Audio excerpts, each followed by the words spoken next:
Ki te kaunihera o Rotorua. Welcome back everyone, and welcome to our guests who are joining us here. Welcome to the Rotorua Lakes Council.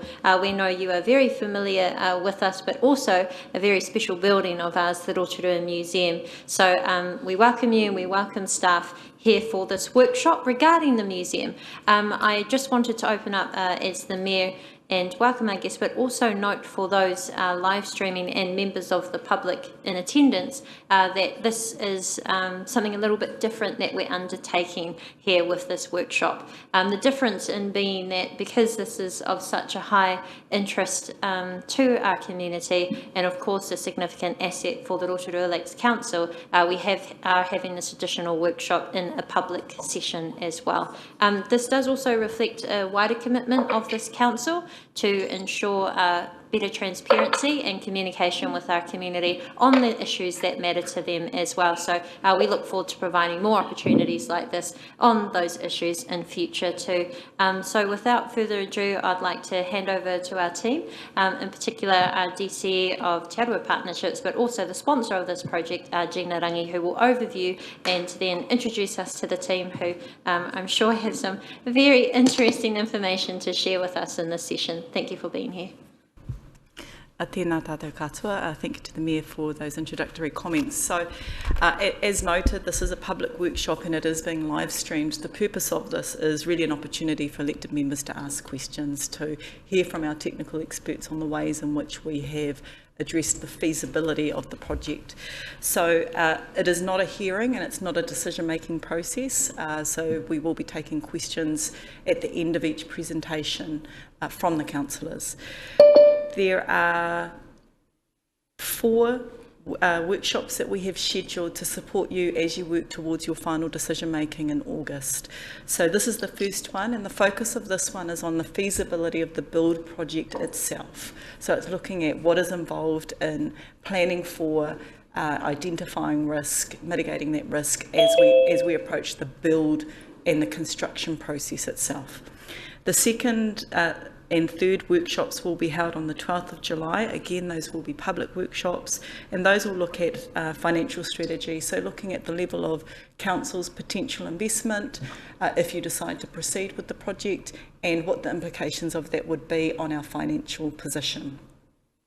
The second aspect of that workshop on the 12th of July is external funding, so understanding the external funding that we have already achieved, what those contractual commitments are, and what we're targeting into the future. So it's understanding those aspects will be on the 12th of July. The final workshop will be a confidential workshop, and the purpose of that one is to look at project risk and thinking about contingency in particular, and because that's commercially sensitive, it will be confidential. That is all building towards the council receiving the results of our community consultation and making your decision on which way you want, whether you want to proceed with the project, and that decision is before the Infrastructure and Environment Committee on the 2nd of August. So that's our process. We've allocated, we have until 4:30, so we have allocated about half an hour for each presentation, and we will stop at the end of each specific presentation to take questions at that point. Ka pai?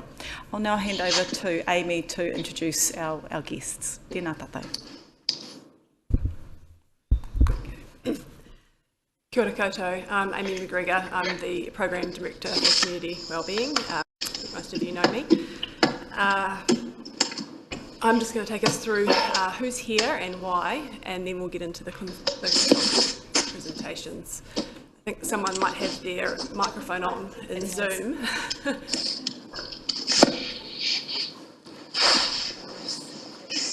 Is it this lock?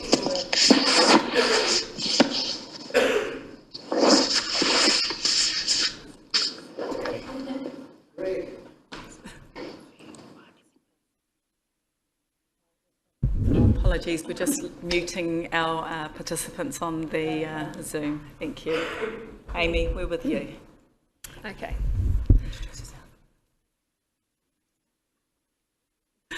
Okay, thank you very much, Gina. And Welcome everybody today.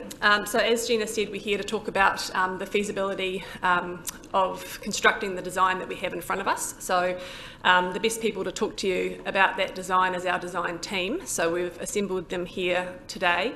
Well, the core team that are responsible for the major body of work and the most risky components of the work. So here today we're talking about the ground or the geotechnical engineering. We have Mike Jaka from Tonkin and Taylor. He's online coming in from Christchurch, where he's done a lot of work on the buildings in that space in earthquake engineering.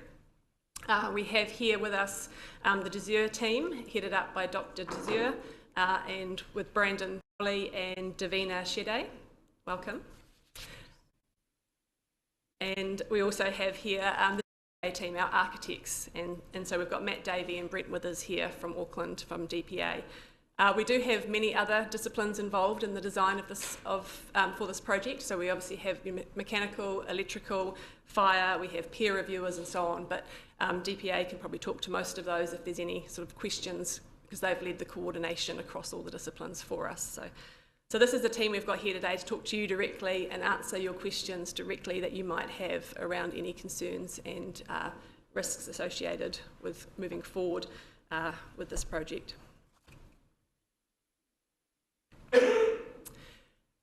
Just before we move into it, I just put together a bit of an overview of understanding the areas of risk which might help frame our thinking today, and talks to probably multiple workshops. But when we think about the actual work we're going to undertake, if we decide to move ahead with option A for the museum, there is a known scope of work that we have when we enter into a contract with a contractor. Part of that would be at a fixed price, and that's where the risk sits with the contractor to deliver that work in that fixed price. Part of that would be unfixed, and that's where there's, less known in terms of the design, and that risk would sit with us. And then there's a whole lot of outside of scope or new work risk that is that exists that we want to mitigate. So just talking. Okay, so unfixed price, essentially, when we have a contract with a design that the contractor commits to, there will be things that they say we can't price that at this point in time, and so that will be tagged as being unfixed. And then they will put an estimate in there for that, and then they will make a claim in terms of what it actually costs to do that piece of work. So they would need to prove to us that actually it costs more than their estimate for there to be a claim around that. One of the ways to mitigate that is through managing the contracts and through having a really detailed design. So we do have a design which is now at the level of IFC, or issued for construction detail, and the more detail we have, the more we know about the building, the smaller that unfixed portion will be. So if we look at stuff that is new work that comes in, when I say outside of scope, I mean outside of the contract scope when we're talking about entering into a construction contract. There might be things that the design has missed, and I guess how do you mitigate that and make that as small as possible? And that's by having an excellent team, by doing lots of investigation and lots of testing so you really understand the building so that the design is more robust, by doing peer reviews, by using coordination tools, by pushing the design through to a high level of completeness before you enter into a contract, by going through your regulatory processes so you know whether or not your design meets requirements from a regulatory point of view. Does it match up to building code? Are there any additional requirements? And having good project controls in place in terms of that coordination and communication within the team. So our consultants will talk to you about some of those elements today, the investigations they've done, the peer reviews that have been done, the tools and so on, to make sure that, I guess, risk around design issues is as small as we can make it. Another area of risk to us commercially is around us changing our mind and deciding we want something different. You know, we want carpet instead of tiles, or we want to move more toilets, or changing the scope. The way to avoid that is by having a really clear founding business case, which we do have for this project, where we work through exactly what we need and why. working closely with the ultimate business owners, so that's the museum team who are going to be running the building, who have the knowledge of what they need in terms of to run the building.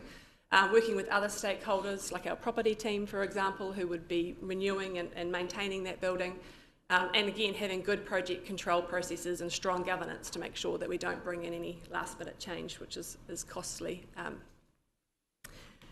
The third area, in terms of bringing in new scope into a construction contract, which can create commercial risk, is unforeseen issues, and this is our building issues. So again, the more we do to uncover, investigate, test early on, the smaller we can make that box. And so this is, again, the consultants will talk to you about what we've done in that space to make sure we understand as much as we can about the building, about the ground. We've already done asbestos removal. There's only 2 very small areas of asbestos left that we know about, that we know one will be encapsulated and one small area is still to be removed. And also having an experienced, competent contractor. And as I said before, for those unfixed portions of known work in a construction contract, having a good level of design detail makes that as small as possible.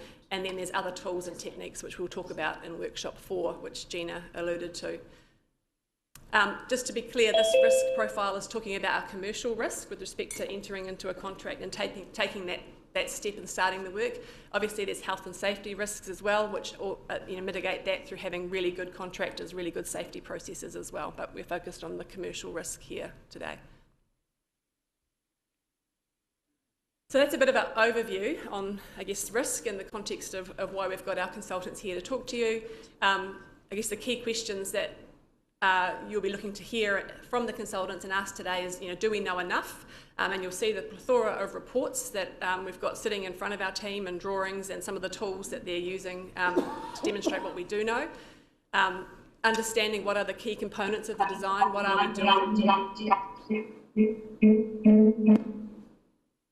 And are these tried and true or known techniques, or how innovative are they? How are we mitigating the buildability and construction risks? What other risks do remain, and are there any options to further reduce those risks? Essentially what we're up to today. So I'll end there, and Gamathi, if we could put the Zoom onto the screen. Mike Jaka is going to start us off with the presentation on ground. Welcome, Mike. Hey there, guys. You hear me all right? Yes, we can. I see it's not going to let me share the screen as a participant, so maybe you might run through that PowerPoint.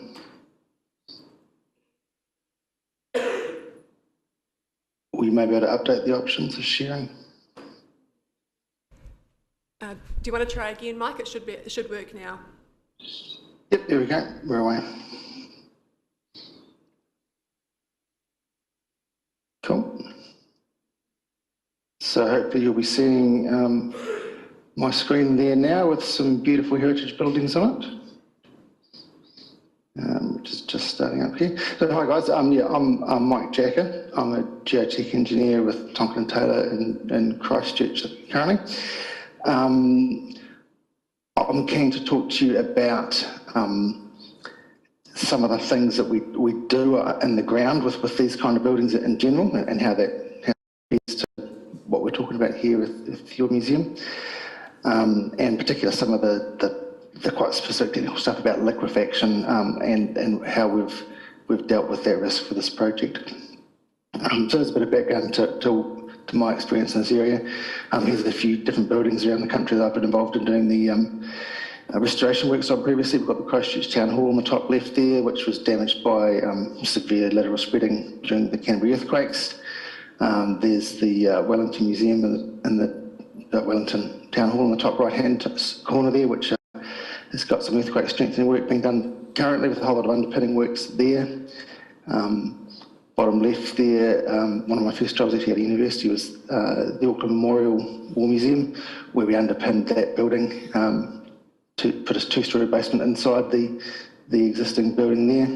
And that bottom right one is I'm working on currently here in Christchurch, which is the Canterbury Museum, with lots of buildings of various ages that we're looking to underpin and strengthen.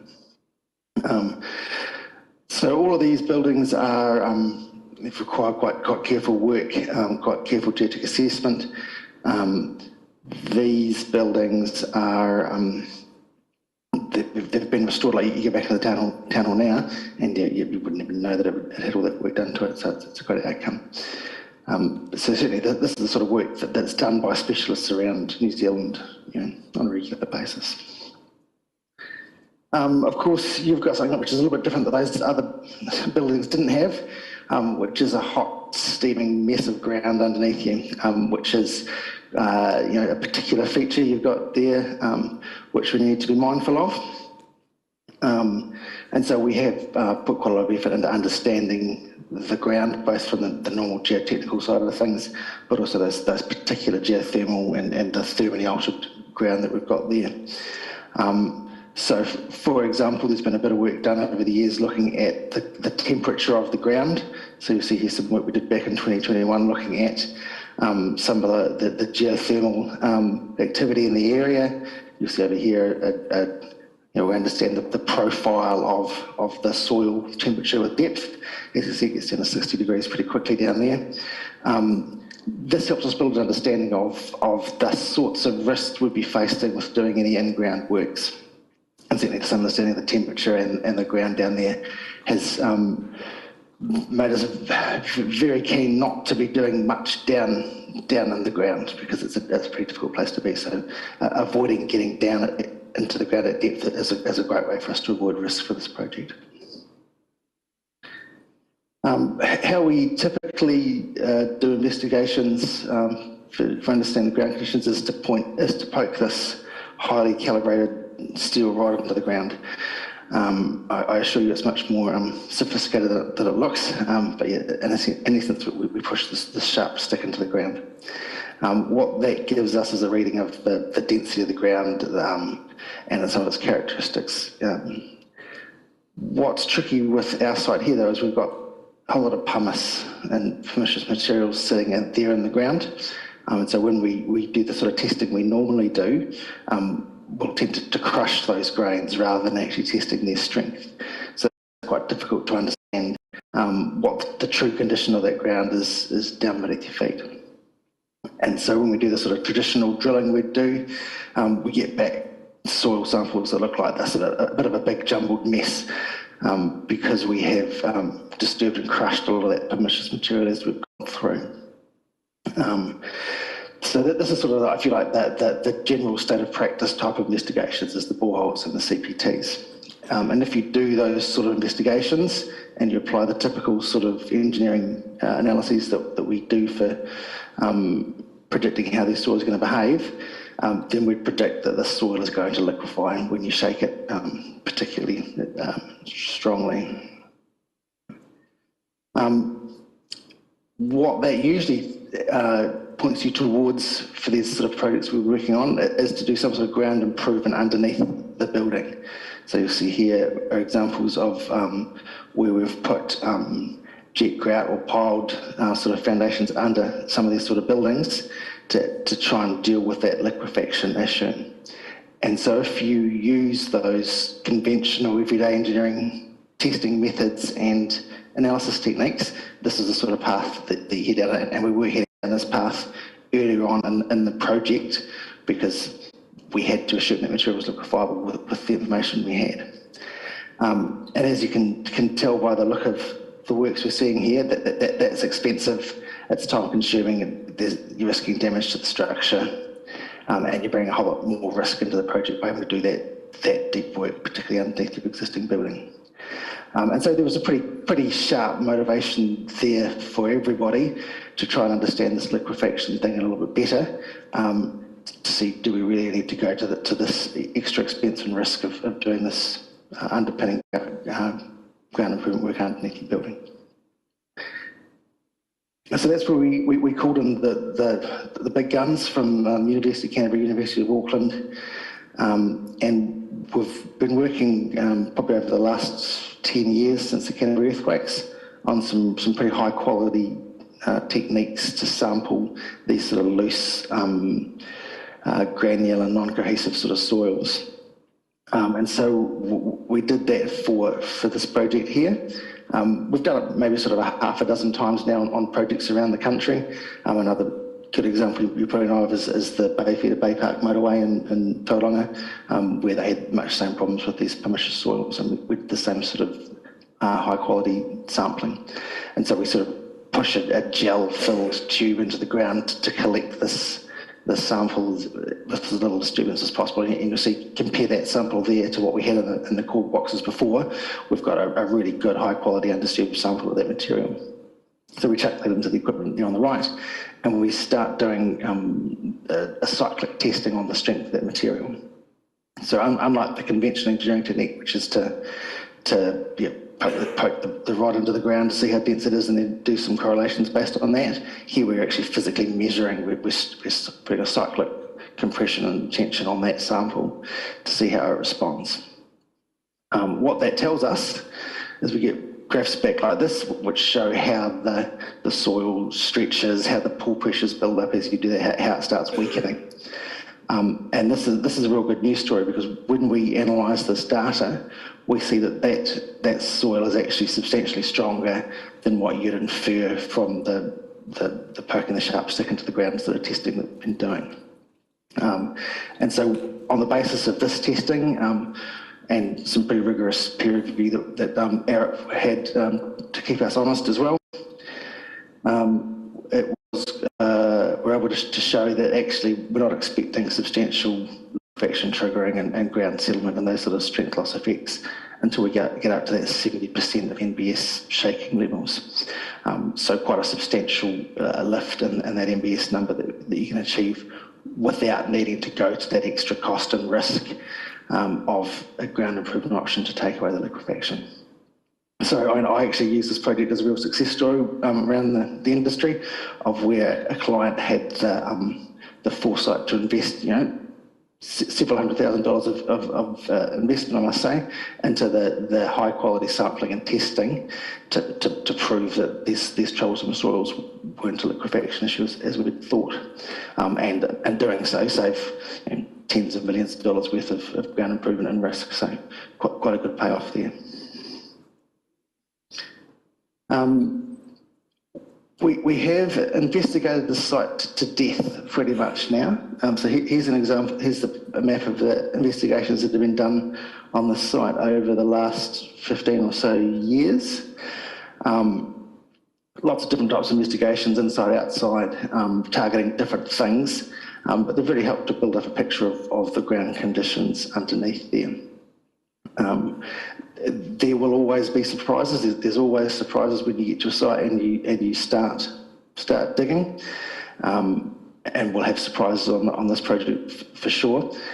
What we do know is we know that the range of the sorts of surprises that might pop up. We just don't know exactly where they're going to be, and we know the sorts of approaches that we'd have to take when we find those. And that's the approach we take on all of these sort of building projects. You'll never get no surprises, but you deal with it. You have contingencies ready to implement, and there's no different here. So the next set of process for us was to say, cool, we haven't got a liquefaction problem up until 70% NBS. Let's look at the foundations. How do we strengthen those to get the sort of loads we need out of them for the seismic strengthening scheme?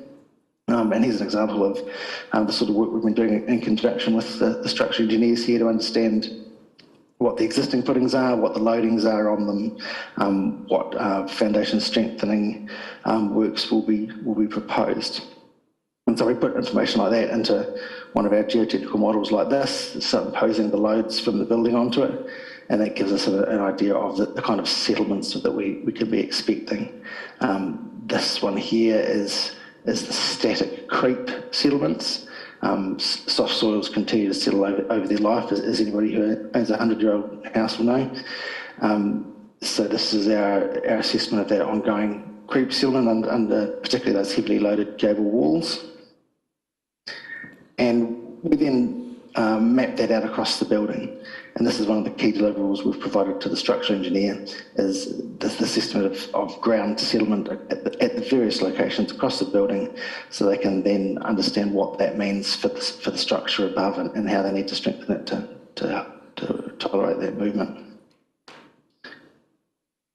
And this is the other main output, is big tables of parameters like this, which give bearing capacity, strengths, stiffnesses, for different kinds of foundations, founding at different levels, at different levels of ground shaking. And so this is the information that goes into what you'll be seeing shortly, the very detailed modelling from the structural engineers about how this building is going to behave. But this is the sort of inputs that come from the investigation, the analysis we've been doing. So I guess with that, presumably we'll hold questions to the end. Unless, Amy, you want to take any now? Otherwise, we'll hand over to the structural engineers to show what they do with this information we feed in from the ground. I think we'll take some initial questions on the ground conditions and how those have been addressed at this point. Are there any questions? I can see Councillor Waru looking poised. Kia ora. Yeah, tēnā koe Gina, Amy. Tēnā koutou. Kia ora, Mike. Thank you for the kōrero. Just a quick question around the cyclic loading. I was trying to follow it there a bit, but I got a bit lost. But did you say that it's actually, we're actually pretty in good stead when it comes to that? Yep, that's exactly it. So when we did the traditional testing, the relatively unsophisticated sharp stick into the ground method, I can't remember the exact numbers, but we were down in the range of sort of, I'm not sure it was 20, 30, 40% NBS was the levels of shaking where liquefaction triggered. We started to get substantial settlements predicted, which then became an issue for the building and any strengthening scheme. And so by doing this extra testing, we're able to lift that up to 70% NBS before that liquefaction starts triggering. So a real positive shift there. That is. I thought that's what I heard, but I just wanted clarification. Thank you. Kia ora, Councillor Lee. Thank you, Madam Chair, is it today? I'm not sure who can best answer this question. Perhaps Gina might be able to assist. Do I recall correctly that when we were briefed on the Blue Baths, which is a building adjacent to the museum, that there were potential liquefaction issues relating to the soil under the Blue Baths? I'll refer that one to Thomas, who's here and has been dealing with the Blue Baths. Tēnā koe, Thomas.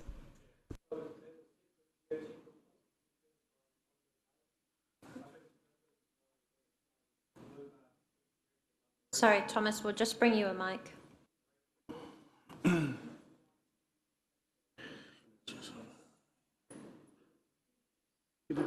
We'll just repeat that for the live stream.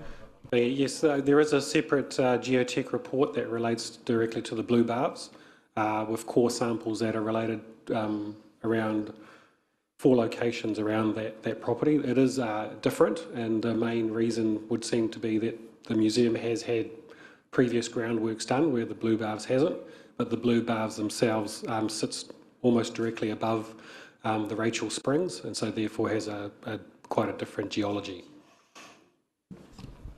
Thank you. The testing for the Blue Baths was a different type of testing from the museum. Is it reliable? Well, the geotech was undertaken by Tonkin and Taylor, and so it was pretty robust. It was also peer reviewed by Tonkin and Taylor. I don't think that we went into the same specifics of what the Christchurch or Canterbury University did in assist. And part of the challenge with the Blue Baths as well was, as you recall from that report that was shared, was that 2 of the 4 bores had to be abandoned due to geothermal issues.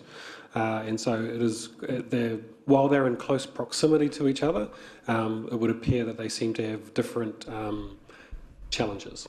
Kia ora, Councillor Kaifong. Thank you. It's just a question around the new build standard. I think you said up to 70% it was okay with no liquefaction, but didn't we agree to go to 82%? I'll ask Stuart to respond to that. NBS? Yeah, kia ora koutou. So back in April last year, we came to council with accepting 70% NBS and 80% for the structure. We then went back to, we were instructed to go back to funders to make sure they were comfortable with that, and we secured that support from Ministry of Heritage and Culture, etc. So accepting 70% NBS for the ground. Any other questions?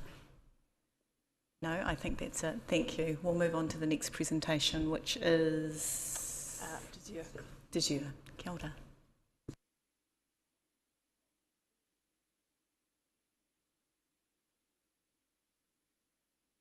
We'll just bring that presentation up and bring you the clicker.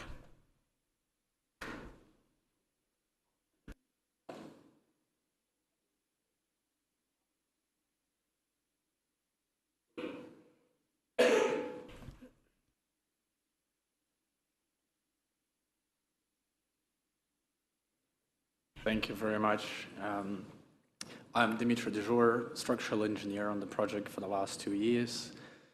We are no strangers to heritage buildings and earthquakes in general. I've spent a lot of time of my career chasing earthquakes, what people would say. I've done a reconnaissance mission in New Zealand in 3 earthquakes. It was Gisborne, Christchurch and Kaikoura. I've travelled across the world to Italy and I've done reconnaissance there. I've spent 8 weeks or 2 months over in Kathmandu looking at existing buildings and how they performed. Is that better? Excellent, excellent. And more recently, Mexico City, and probably missed a couple in the process, but no stranger to understanding how buildings perform, especially existing buildings. And in terms of our heritage buildings, we worked on a range of various buildings, but there's a few to note which might be familiar to the audience here. For example, Antrim House in Wellington, which is the headquarters for Heritage New Zealand. We just finished that project just recently, and that has gone really well. On budget and on time. The project has been completed. We've done the Kempt House, which is the oldest European building in New Zealand, and that's been quite an exciting project overall. And we're working on the old government building in Wellington as well, so that's been an immensely interesting project. But out of all of these, our most favorite one is by far Rotorua Museum, because it did bring a whole range of challenges. And I'll go through some of these challenges today. And how we mitigated and how we approach those challenges from a structural engineering point of view. So broadly, I do have limited time, so broadly I want to split the presentation into 2 portions, if you like. One is on analyzing the existing building and understanding the existing building, and then coming up with strengthening of the existing building to make sure it meets all the requirements of the team and giving it a second life. So I'll just go through each one of these relatively quickly. So the building is quite a large building with some level of complexity. It's been constructed in different, starting from 1906 and then being added on as the years gone by, with the latest addition being added in 2011, with lots of modifications over its life, which perhaps DPA will touch more on the history of the building, and I'll focus on the structural aspects. So we split, for the simplicity's sake, we split the building in different zones to make it easier for us to manage, with zones 2, 3, 4, and 5 being the more heritage zones, and zone 1 and 6 being the more recent zones that's been added later. So if we look at the way we approach the building, to take this very big, complicated beast of a building, we try to split it into more manageable chunks. So we split it into zones, like I've already mentioned, and then each zone was split into individual elevations. So we keep trying to make it easier for us to try and understand the makeup and the structural composition of the building. So each zone was split into elevations, which is each sort of north, south, east, west parts of the building. Then we take that further and split that into components. We split those elevations into the jetty, which is the front part of the building. I could spend an hour easily talking about jetties because they're pretty fascinating structural systems. Then there's the turrets, the trusses, which are quite magnificent and very large structures on their own. So we looked at all of these separately. And then we went even more granular.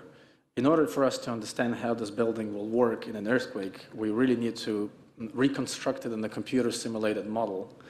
And to do that, we could easily put rubbish in, but we'll get rubbish out. So we need to make sure that everything that goes into our model is as good as it can be and as detailed information as we could possibly acquire from this site investigations that we were undertaking. So here you've got an example of us extracting samples of the timber and trying to understand how the framing is actually built together. And there's no standard that you can pull out and read and say, well, this timber should be this strength and this concrete should be that strength. It just doesn't exist. There's no books or standards that we could refer to.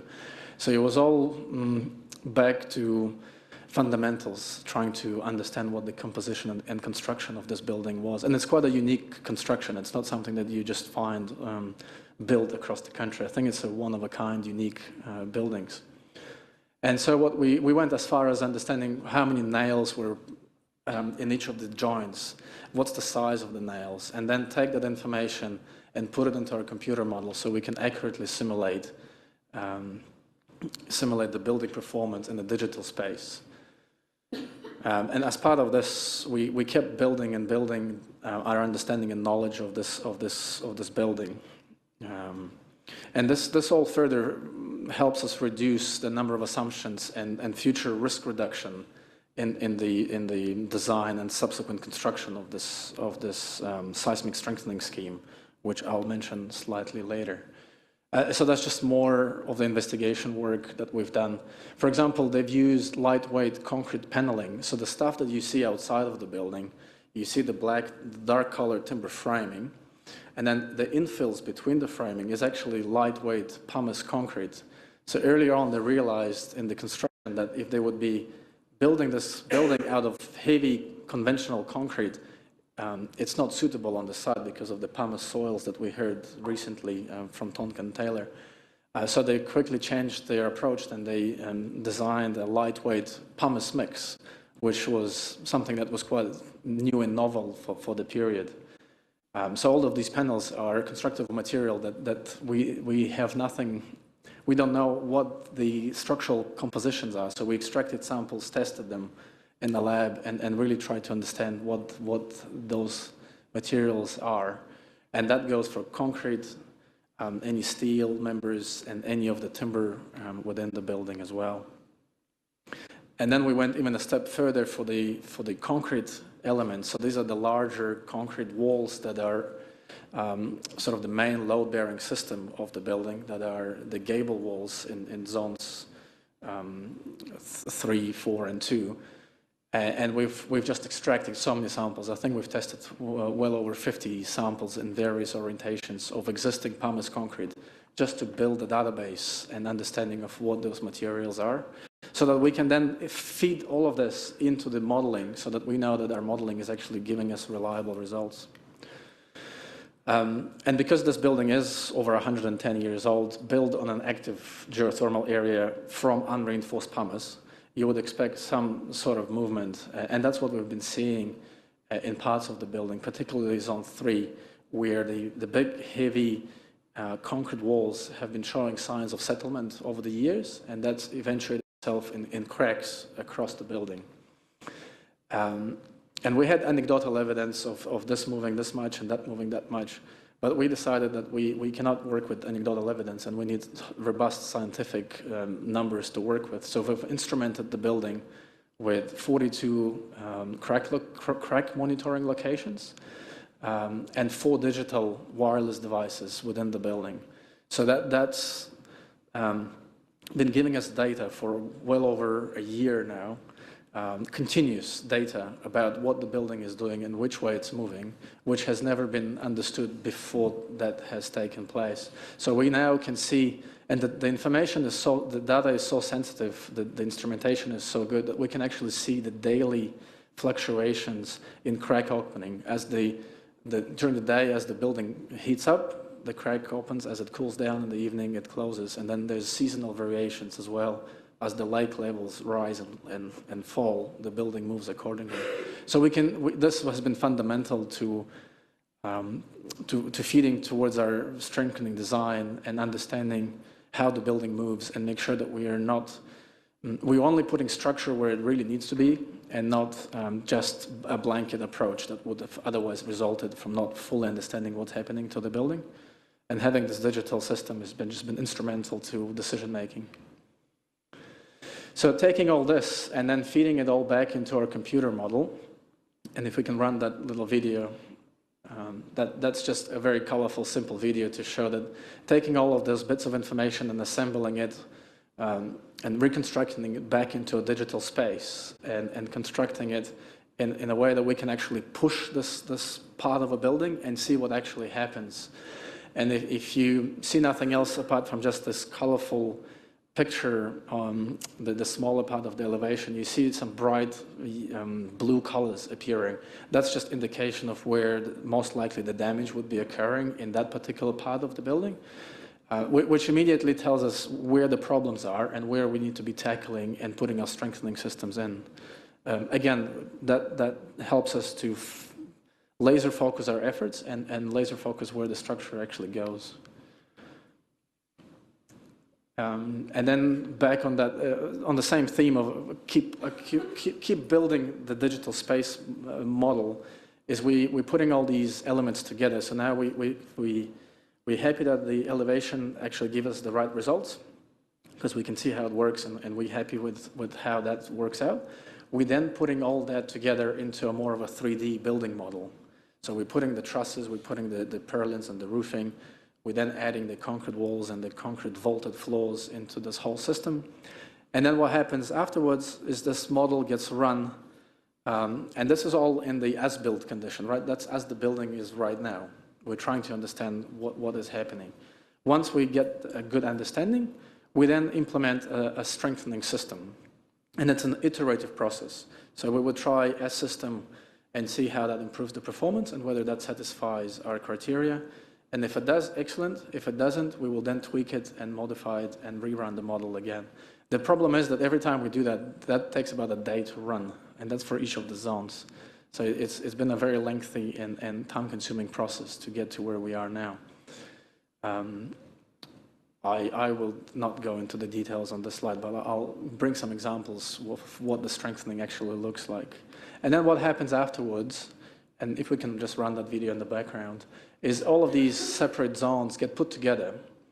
And then we can now artificially simulate earthquakes running through the building. And we can put dozens and dozens of different records through this particular structure, and to see what actually happens. And you can immediately see, for example, that zone 3 right in the middle where the big window is, there's a lot of wiggling going on, right? So you don't need to be a structural engineer to immediately get your eye looking into that. Like that's area that's possibly problematic, so we need to really tackle that, as well as a few other more subtle movements within the building. But a model like this takes multiple days to run. So any tweaks we have to rerun, and again, hopefully it gives you an idea of how many hours has been spent into modeling all of this. I am time constrained, so I would simply jump onto one of the zones and go through some of the strengthening works. We will give the time. We've got a little more time because the ground conditions session was slightly shorter, so I think you should take the time to explain the things that we need to understand. Excellent, excellent. No, that's good to know. Thank you. So I'll focus on zone 3 and I'll elaborate a little bit more, because what we try to do is to make sure that the strengthening between the zones are replicable in other zones, right? So once the contractor is on site installing the strengthening, then that could be replicated in other zones, so that each zone doesn't have its own type of system. It's a number of systems that spread across the zones, if that makes sense. So what we've got here is just a schematic, quite a simplified schematic, showing some of the philosophical strengthening approaches that we have gone with. And one of the key things that we've used here is we've adopted a system that utilizes the existing fabric of the building. Right, so instead of building a new building within a building and then tying our structure to it, we've actually said, well, how can we utilize the existing fabric that we've got in the building, the big walls, the floors, the roofs, how do we utilize that and optimize that, and maybe add here and there to that and make the whole building work as intended. And so the pinkish color that you see here is structural plaster, which has been quite instrumental to hold the structure together, if you like. And that's a surface applied material, which again, in a heritage building that's over 110 years old, an active geothermal site that has been moving, there is a lot of things that are not necessarily perfectly aligned. There's bits and pieces that are inclined. So if having surface applied material really facilitates the contractor to install these things, because it just, it takes it goes with the building fabric, if you like. So that was the fundamental philosophy we've gone with this surface materials and utilization of existing fabric. If I then take a photo, here you see a lot of the heritage fabric that we were trying to protect. The walls that are just straight in front of you, and I would use a laser pointer, but because you're all looking at the wrong orientation, it's hard. This is fancy. Okay, all right, this is too hot. But you can see all the timber work, the lines around the ceiling, which was all part of the heritage protection scheme that we were trying not to disturb with our structural system. So, for example, for those walls, our structure was only single-sided. So we would put the structural system on a single side of that wall. We would use structural plaster, and then what we would do is actually integrate timber. So we would put wood elements and integrate that with the wall, in order to provide that composite action and timber working with the concrete together. And that has quite multiple benefits. One, it's minimal intrusive to the heritage. Second, it's quite fast to build. And thirdly, it's cost effective. Putting a couple of timber planks vertically up and fixing them into the wall is not a difficult task to achieve. So that's some of the challenges that we have been faced for Zone 3. And the walls that you see on the left, far left and far right are the main gable walls. Those are the heavy pumice walls. And those are being strengthened with surface applied materials, which is a structural plaster. So what you see there now in yellow, that's an existing layer of plaster. That will be removed and a new layer of plaster would be applied. But the difference are that the new plaster is a structural plaster that will hold the walls together. One of the fundamental things, and this is a good image to mention that, is that there are some fundamental load paths in the building that you want to address as part of your strengthening. For example, those big, heavy gable walls, if you can imagine them, just a stack of Legos on top of each other. If there's a shake, those stack of Legos has a tendency to collapse sideways, right? And that's just a fundamental issue that is not just unique to this building, but to many unreinforced masonry buildings. And the way we solve that is by tying those walls together to the floor levels and the roof level. And that's what's been done here. So irrespective of the level of strengthening we want to achieve, some of these fundamental issues need to be addressed as a priority to make sure the building is held together and nothing really collapses in an earthquake. Now, if we look at the east and the west elevations of Zone 3 as an example, there's a lot of openings, lots of windows, a lot of heritage features to protect. But at the same time, if you remember seeing those videos running in the background, that's probably the most vulnerable area of the building where a lot of the deformation and shaking actually occurs. So we really need to strengthen it, but the challenge is how do we strengthen it? Because we could go and put concrete walls everywhere, but that kind of defeats the purpose of what we're trying to achieve. We could go and put steel frames, again, that obstructs all the heritage features, plus steel frames like to be nice and straight and plumb, whereas what we're dealing with here is far from that. And so what we converged on is the use of timber paneling. We call it CLT, but essentially cross-laminated timber for a fancy word. But it's a large timber panel that is 90 millimeters thick. It's cut to size, and it fits precisely into the area where it needs to fit. And that's the orangey bits that you see in the image there. And that's all connected through screw systems and plate systems to the original structure. And that's what actually helps the building work in an earthquake. And that system is replicated in zones, in other zones as well. The beauty of that is that each panel can be pre-cut specific to the area where it's going. It can then be what we call prefabricated, carried into the building, attached, and then made look pretty with the help from the architects. And that's what it looks like. Essentially, timber panels with a bunch of screws interconnected into the existing timber framing.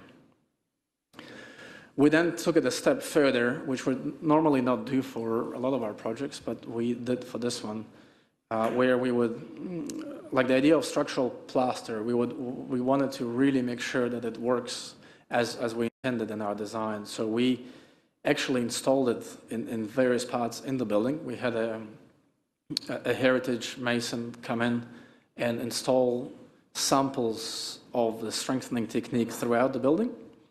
And then we derived a simple but quite an ingenious way to test these samples, where we actually pulled and pushed them to make sure that they're giving us the forces and the performance that we were designing for. And we tried different parameters, and then we selected the one that was the most optimal for this particular building.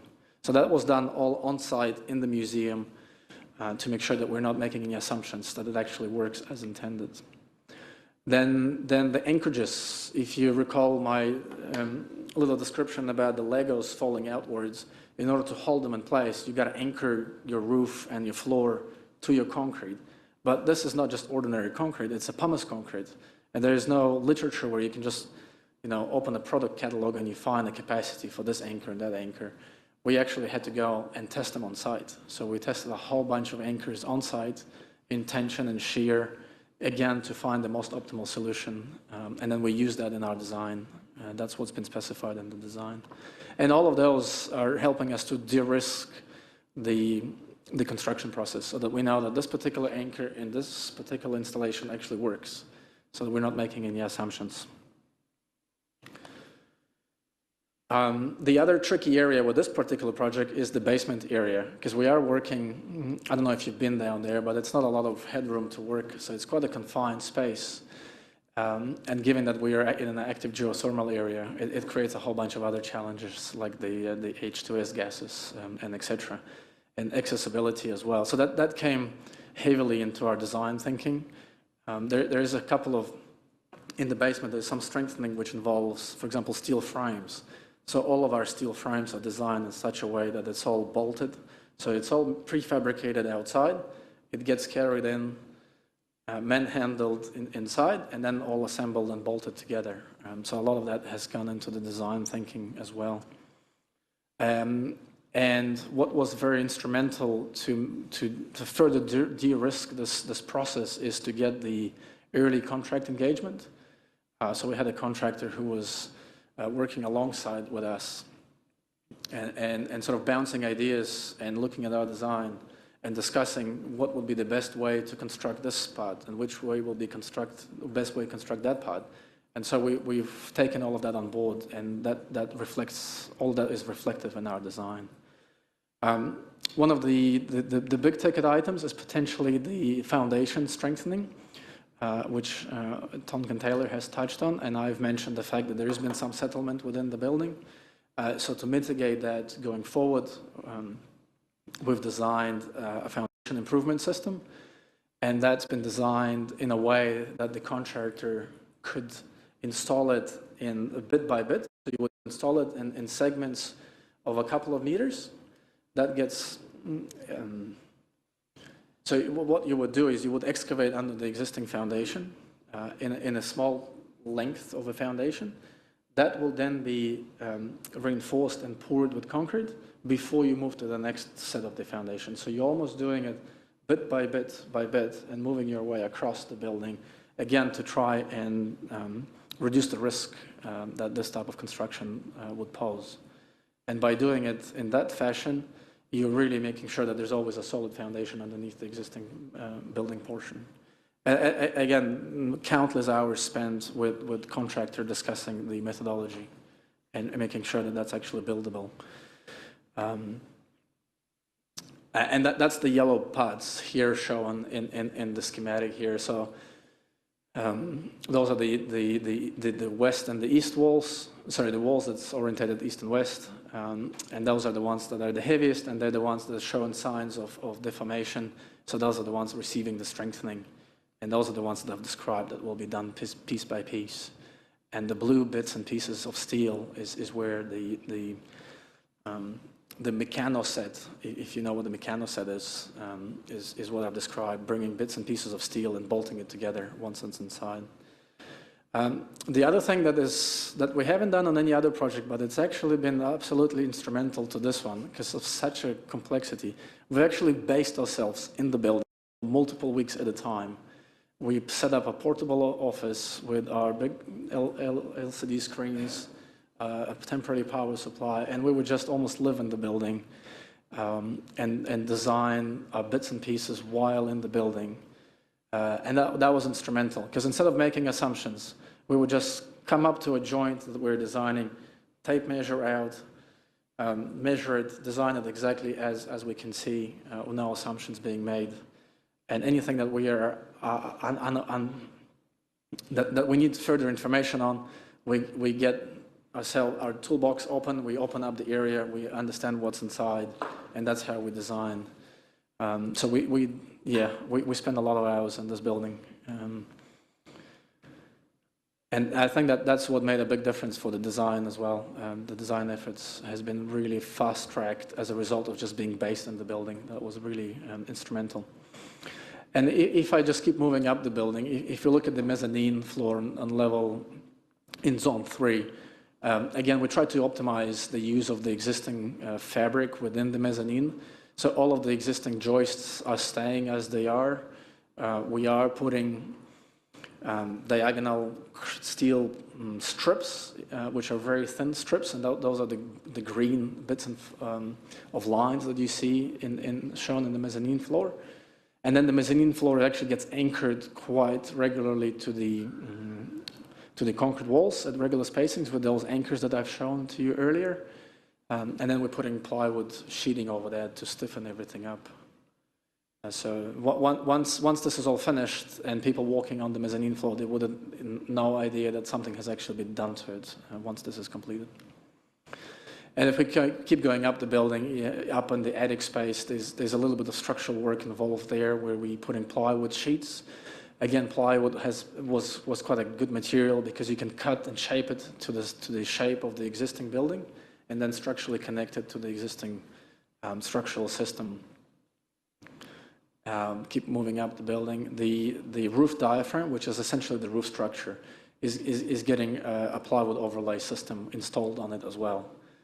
For the same sort of reasons, takes up the shape of the existing building, and it's easy to bring up into the space by carrying sheets of plywood. So, to summarize, we've done what I believe is probably one of the most comprehensive site investigations ever undertaken on an existing building in New Zealand, to my knowledge. I've been personally in every single corner of this structure. I don't think there is a corner in existence in which I haven't crawled. We have analyzed the building quite extensively with our very sophisticated structural modeling and understood how the existing building performs, and then tried to utilize as much as we possibly could the existing structural system of the building. We had the contractor involvement early on in the process, and that's been fundamental from the buildability point of view, specifically when it comes to some trickier areas like the basement, where you've got the H2Os, confined spaces, all of that stuff to work through. Having the contractor opinions and feedback and discussions was instrumental. The design, we believe, is substantially less invasive. It is buildable, it is faster to build, and it is cost effective when we compare it to more traditional sort of strengthening methodologies. And I think I'm just going to wrap up on that and welcome any questions. Thank you. Are there any questions from the councillors? Kia ora, Councillor Lee. Thank you, Gina. That was an impressive analysis model of the whole building. Obviously, you've had to calculate the strength of different components of the building, and I guess you're talking about getting down to the nail level, so like a 4-inch nail must have a certain amount of strength.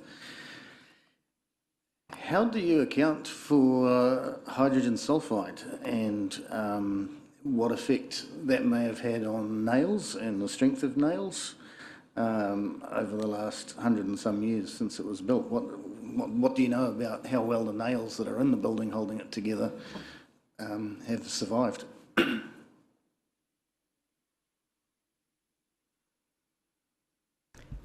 Could your team members introduce themselves as well?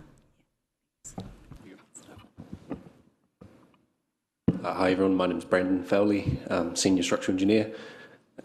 So we had a durability report completed by WSP to essentially review the condition of the existing structural members, which covered the concrete timber elements. Generally, the existing timber connections were considered to be okay. With that said though, and within our structural design, we have allowed for potential discrepancies in the existing structural members. So we allow for that through additional connectors. Yeah.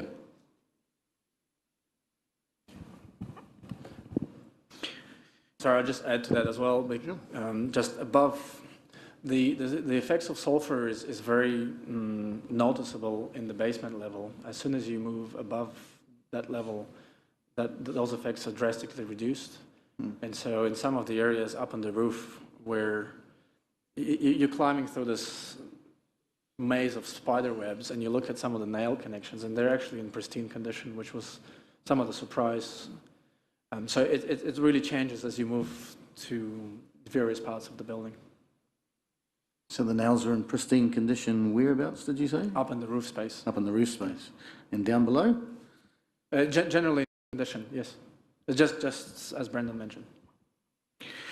So air tightness becomes an issue when in an environment of hydrogen sulfide and a museum that presents important taonga artefacts. Are you able to talk about the air quality within the building? I can probably answer that one, Councillor. Okay. So the museum runs scrubbed air systems, positive pressure systems within all its gallery spaces. So the way that works basically, if you think about a cardboard box, put a vacuum cleaner on, blow, no bad air can get in basically. So we have a number of ways of managing that. Into the south wing, the new build, our air intake is from the roof, so we're as far away from the ground as possible.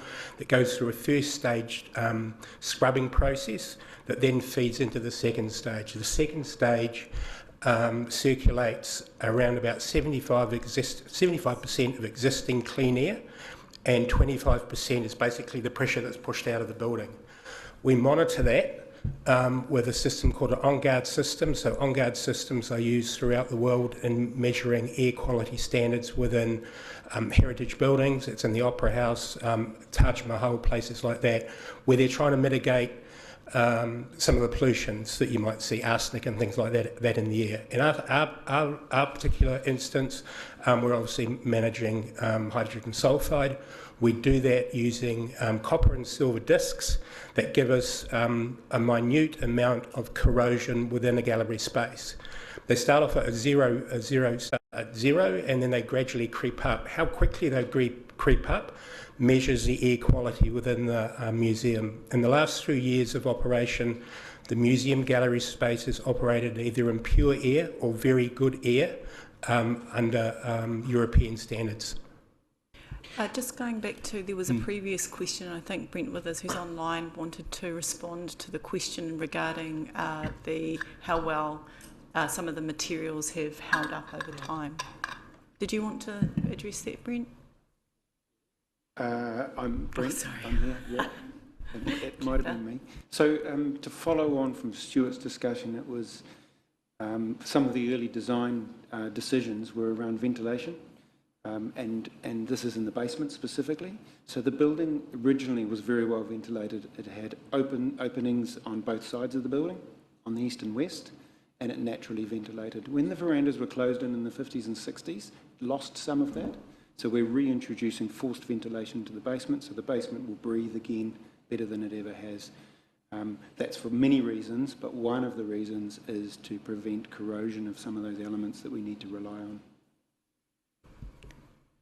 So Stuart, that system that you talk about, this blowing vacuum cleaner, how long has that been in place in the museum? It was first, I think, installed in 2011, in the 2011 build. And so we, the other thing to remember within the museum sector, it's a particularly standard practice for us to provide facility reports to all our lenders, so to Papa, Auckland and Pacific. We have to update them on our air quality standards over a period of time every year. Yeah, but certainly since 2011. Okay. One final question, if perhaps Mike Jacko might like to respond to my previous question about the blue baths and the non-problem, or the problem over there with liquefaction, sorry. Can we set that aside for a separate discussion? We'll just focus today on museums, but I will find an opportunity for that answer to come back to you at a later stage. Okay, thank you. Kia ora, Councillor Kaifong. Thank you, Gina. Just a question. You mentioned that you had done the building crack testing, and the cracks changed depending on what the time of the day was, and also with the lake levels, I think is what you said. So we're currently at some of the highest lake levels we've ever had for quite a significant period of time. So has that modelling taken into account what would happen if we go back to, pre where we are now lake levels? Because there would be quite a significant difference, because we've currently got, some of our infrastructure underwater, which wasn't really contemplated. Yeah, I wish I had a look at the data before the meeting so I can actually answer with some data behind me. So that's a seasonal fluctuation with the lake levels. Seasonal and over time. And over time, yes, correct. So I mentioned lake levels, but it's mostly precipitation and the moisture within the soil that makes the difference. So it's not the lake level. There is a correlation to that as well. Yes, we could see that. So if we plot the data with the lake level, there is a correlation. But perhaps I can have a look at the data, more recent data, to see where the high lake levels currently are. I suppose it's just concerned because response. It's just because this is something that we're facing now. It hasn't been something we'd faced before, and also just making sure that we've covered that off as a potential risk around the building.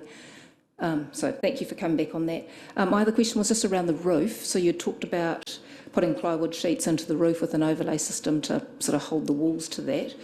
But one of the questions that had been raised previously was the weight of the current roof and the need for us to actually put back on a similar type of material or same material to preserve the heritage features of the building, and it wasn't able to be a lighter weight construction in terms of the roof. So has that been taken into account?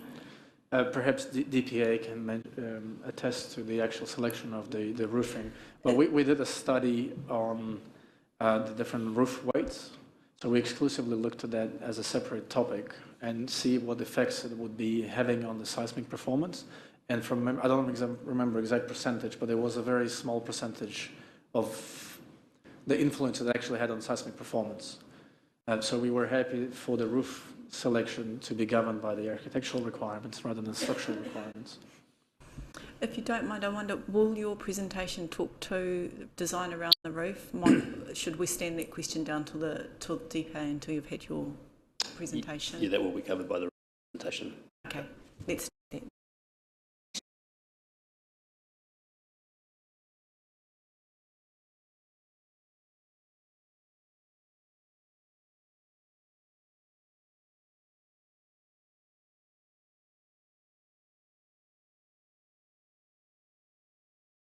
Very clear. It's the two different systems. So both systems are being used for different parts of the building. So the structural plaster system has been tested throughout different parts of the building. The timber paneling system is it's true and tested. It's been done on various other buildings for various other purposes. So we really understand the structural performance of a timber paneling system. So that's been designed based on fundamental engineering principles. Okay, thank you. There was one sort of arising out of the question from Councillor Kaifong, and I'm not sure if you did answer. What have you observed in terms of that seasonal variation, in terms of precipitation and water levels, and what's the impact on that in the building, please? It's a tricky question to answer because I haven't looked at the data for some time now. What we saw is that there is a seasonal fluctuation. The building movement does go up and down depending on what the participation levels are.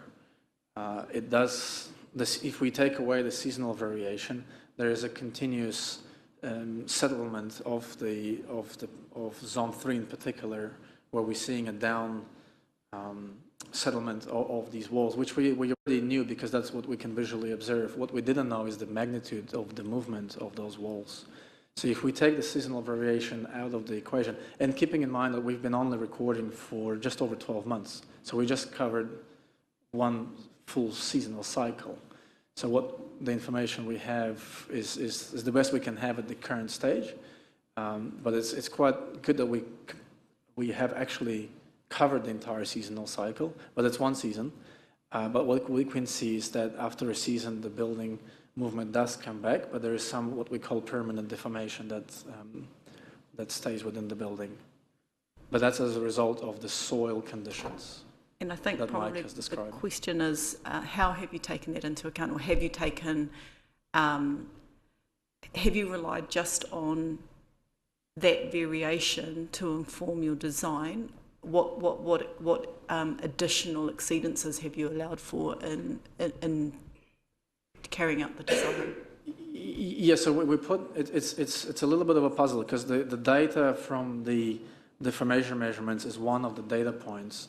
We also looked at what DPA is going to be describing is the LiDAR scans, so the laser scanning that's been done of the building, and we use that to see how much the building has moved over the years, and we had to make some assumptions on how that has moved.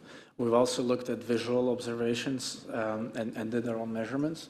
We also looked at some historical crack measurements that someone else have installed throughout the life of the building. So there's multiple data points that we have taken on board and then made, estimated what is the deformation on an annual basis and how much this particular wall will deform over the future life of the building. And that's what we've used in our design and the foundation improvements. And once the foundations are improved, the idea is that rate of settlement is actually being slowed down dramatically. So to answer your question, perhaps is a yes. It's like Jackie, I wonder if it's worth me chipping in a little bit from the geotechnical perspective. You would have seen in one of the last slides I presented, there was a map showing the markup of the static settlement projections we provided across the building, and those numbers range from 10 through to about 30 millimetres over the next 40 or 50 years. So in deriving those settlement, those long-term settlement estimates, we looked at features such as the influence of groundwater fluctuations. We're aware of that high level of the lake and how that could change if it goes down again.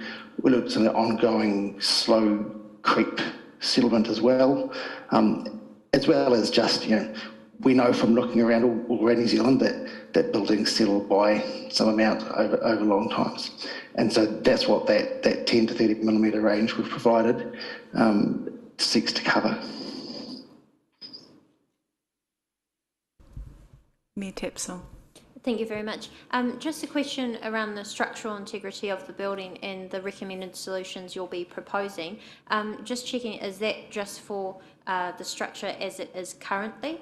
And I ask that question because we know it is the Rotorua Museum now, but it's previously been a bathhouse. The area that has particular concern has previously been a nightclub that was fondly known here in Rotorua. So just when we consider the future of the building, will the solution also allow appropriate structural integrity if we are to also have whatever other purpose or whatever other facilities within that building itself too? So is it just a focus on the core of the building and saying, yep, the core of the building will now be safe with those recommendations?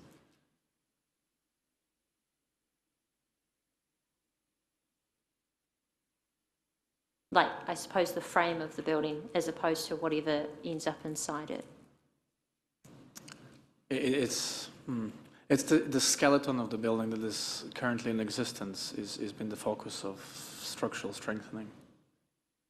Thank you. And sorry, the reason why I asked that question is because if that's the skeleton of the building, as soon as we start putting new things in, as an example, new museum exhibitions, just wanting to have assurance, I suppose, or confidence that we can do so, and then it's not too heavy, as an example, for the current structure. Yeah, sorry, Brendan, just what I should have mentioned is we've allowed for all the what we call the live loads, which is the exhibition items throughout the floor plates of the museum. Yeah. I am aware that there were, like as an example, I think it was pukaki, was it? There were some items or tonga that were so heavy that they needed their own solution just to get them out. So just mindful of whatever's going back in, that we're allowing adequate structural integrity for it. Thank you. Yes, we've allowed everything to our best knowledge that we know currently would be going into the museum, yes. Kia ora, Councillor Ware. Tēnā koe. Kia ora. Hey, just a couple of quick questions. I'm interested in the, and I was listening to you as you were talking about the concrete. Well, that's old school stuff, that chucking some pumice and spreads out. Later, kapai. I wasn't too sure if you had or not, I'm not sure if I heard right, but had you designed through scientific experimentation, I suppose, similar product, or were you in the midst of doing that? I left it out of the presentation, but we have worked. That's a really good point. So, fun fact: it's actually been reinforced with chicken wire, the concrete. So it's not lumber wire. Okay. What we've done, because there's a number of areas where deterioration has occurred and need to be repaired. So we worked internally to develop a specialized mix, which we sourced pumice, white cement, and tried different trial and error mixes to try and match as close as possible to what the existing mix looks like and performs like. So we've gone through that process, and that's part of our specifications for repair works. Yes. Oh, great. I was listening right then. Thank you. My second question is just around, I think you're calling it surface strengthening. And I think your slider was all, I think it was purple or pink, with these different colours there. But I don't know what materials you're meaning there. Can you give us an example? Yeah, I can elaborate for sure. So surface applied materials is a plaster layer. I don't know if you've seen plastering being installed on the wall. This is very similar, if not identical, but you would put a skim coat, and then there goes a structural mesh, which is in this situation better than it's a modern version of a chicken wire. It's carbon fiber mesh that gets imprinted into the first coat, and that gets coated over with another layer of strong plaster. I noticed that that it was only in particular places, or was it just to show us what it was looking like, or you've only identified it to be used in that particular place? In specific areas, yes. So if you go back to the modelling, we can see exactly where all of the stress concentrations and problematic areas are, and that's where we would strengthen those with structural plaster layers. Thank you. Councillor Maxwell. Kia ora koutou. Thank you for the presentation. This is a curious question. Is it now beneficial to us that the dance floor was removed and also the movable theatre was also moved, or would that have helped with the strengthening that you've been talking to us about there? It's definitely an advantage not having it in the building for multiple reasons, including structural. I've heard people saying to us, if you'd have left the dance floor there, it would have helped.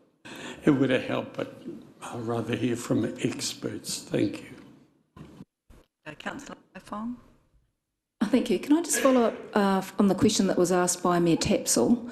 So are you saying that the structural design is based on calculations if the building was to be used as a museum, and I'm just playing devil's advocate here for a moment, if the building was to be used for some other purpose, has there been sufficient design work done to say whether or not the building could be used for some other use?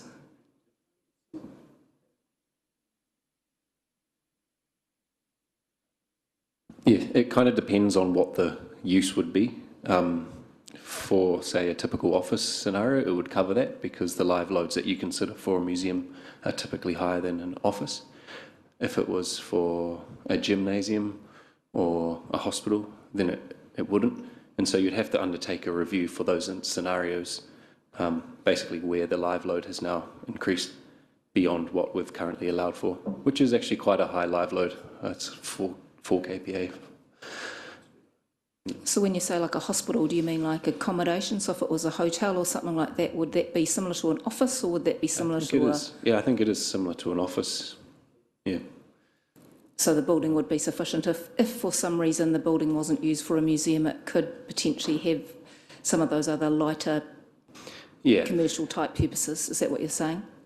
Essentially, yes. And perhaps one other thing I should note is if there were, for example, highly concentrated loaded areas that were caused from some of the exhibition elements, then there would still need to be that particular review, because what we allow for is kind of a smeared load over the building. Yeah. Thank you.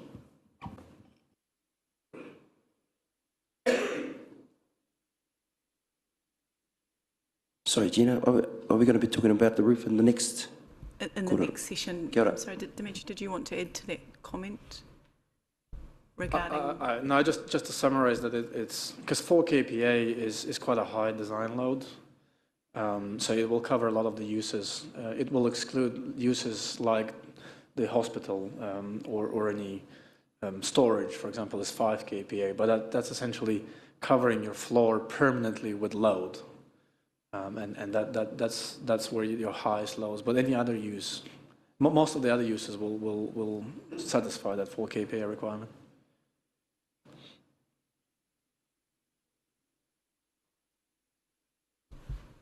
It doesn't appear that there are any other questions. So we will move to, I think, Kia ora, Rank. Kia ora, Matt. Kia ora. I'll start. My name is Matt Davey of DPA Architects. We are the project architects for the Rotorua Museum project since 2016. However, our involvement with the project dates back to the early 90s, where our founding principal, Dave Pearson, was involved. This was in his days at Works Consultancy. He had early involvement with the director at the time. There were exercises you touched on, removing the later additions of the mezzanine floor, exposing some of the original baths, and reinstating some of the original verandas. So our experience with the building and our love for the building has continued for decades, and it's incredibly fitting to be, I guess, fitting and a privilege to be working on it again all these years later. I don't want to take too much of the time because Brent's got a lot to present and talk through and the technical stuff that you guys really want to know about. We're a relatively small team made up of architects, graduates, researchers and writers, all incredibly passionate, put many, many long hours into this project, and I think we've shared that experience with the ZUR, making their life a challenge at times, but ultimately that challenge, that push, that drive for better has resulted in a better solution for this project, I believe. Obviously there's the complexity of it being a Category 1 heritage building of national significance. It's meant that we've had to challenge the design every step of the way. Every conversation, every detail, every tile, every moulding has had to be thought about. Every space is individual. That's meant that individual solutions, as Demetria has talked about, have had to be sought. I think that's probably about it from me. Do you want to start with a... Yeah, thank you.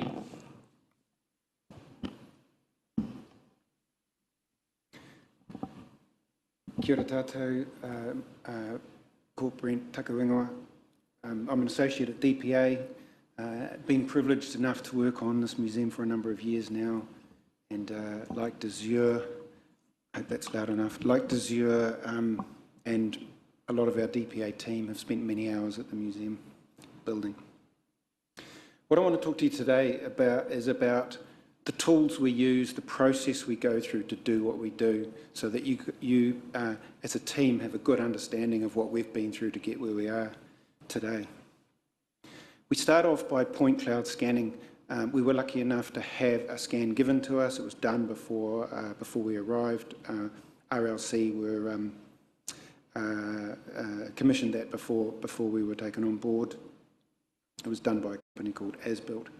So we do that with all our projects, always have, as long as scanning's been around. The reason we do it is because we're dealing with an existing building. We're not building something that isn't there. We have something tangible to work with, and we need to gather that information quickly and efficiently. That's what a scan does. So what is a point cloud? A point cloud is a scan. It's three-dimensional. It's made up of many points.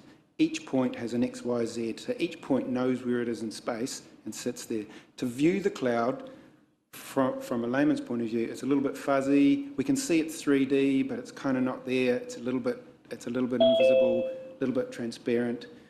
But we put that into our CAD model and we draw over it and model over it. So what we end up with is a tool. We end up with a very accurate Revit model, which is a CAD 3D model at the end of the process, and that's the goal. Why do we need an accurate model? We didn't need an accurate model because we've got to get a lot of things into it. We've got the structure to get into it, we've got a mechanical plant to get into it, we've got fire design, we've got electrical, we've got everybody that needs to be satisfied, and we need to be sure that it all fits.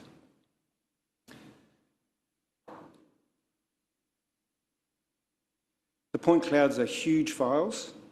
I think we have over 1,400 individual scan setups with about 400 gigabyte of data. I'll just give you a quick look at what a point cloud looks like. So that tells me I can't share because other people are sharing.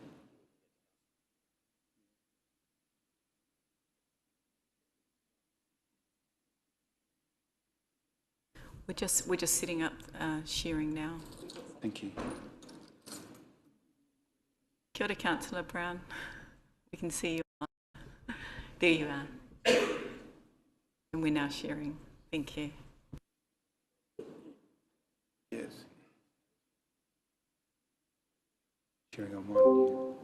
So this is what a point cloud looks like in 3D. This is the central hall. Looks a bit odd from the outside because this is scanned from the inside, so it's essentially a skin. Can I just stop you there? We have two different images. We have one that's on the TV and one that's on the screen. Can you just confirm which versions are for our online viewers?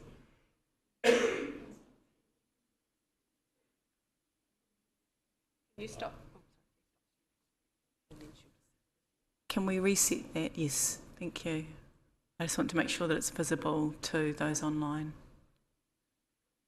Can we try again, please? Is it now visible to people online? Thank you. Sorry to interrupt. Yep, it's very dark, isn't it? So it's essentially a skin. You can see, if we zoom right in, you can see the very small point clouds when that refreshes. And we can go right into the building and measure and model over it. So this is the level of detail we go to at the beginning of the project.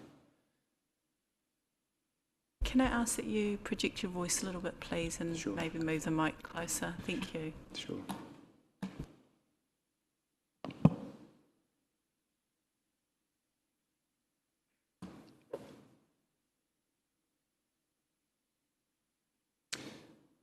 With the point cloud, we get something called a true view. It's a byproduct of the point cloud. This is a 3D visual component of the point cloud, so we get a separate 3D imagery, but it's what we as humans are much more used to because it looks more like a photograph. Each of those red circles represents a scanning location, and I'll share again, please.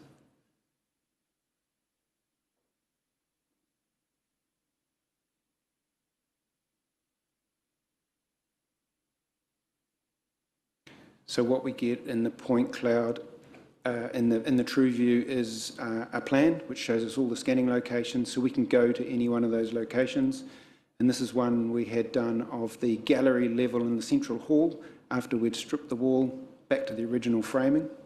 So what this allows us to do is multiple screens for the technicians, Revit model open on one screen, point cloud within that Revit model, drawing very accurately, can't quite get or see what they need to see. They can switch to the true view, have that open in a separate screen, actually zoom in, truly understand what they're looking at, the ability to measure very accurately within the true view, and that we've tested this, we've measured some of the tiles in the cafe, and we get 149 and 149.5, and they're actually 150mm tiles. So this means that our team is within the building every day on their screens, and like Desiree's already alluded to, as much as we rely on technology, we've had over 500 meetings in this project as a team, and many of those have been site visits on site. So many visits to site to verify what we are dealing with. Just a side note here, really interesting. You can see there's a corbel at the bottom of each of the, I find it interesting, on the bottom of each of the trusses. But what we discovered when we removed the lining, there's stonework within the wall, which means that each of these corbels was connected by a string course running through that was visible, and at some point someone hacked it off and left that stonework within the wall. That's one of the things we hope to reinstate.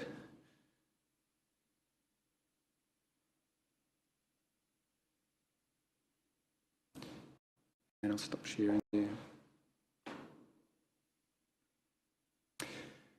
Collaboration is really important in the 3D environment. We use an online tool called BIM 360.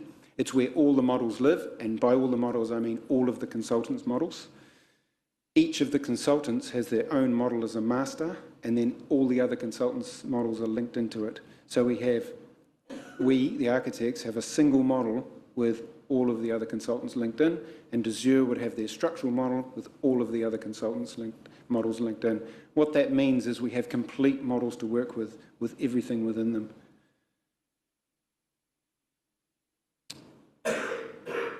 We model to a very high level of detail when we're working with heritage.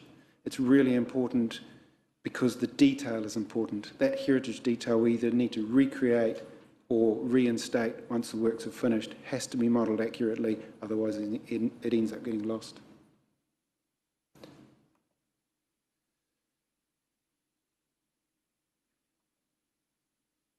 Do you want to do that?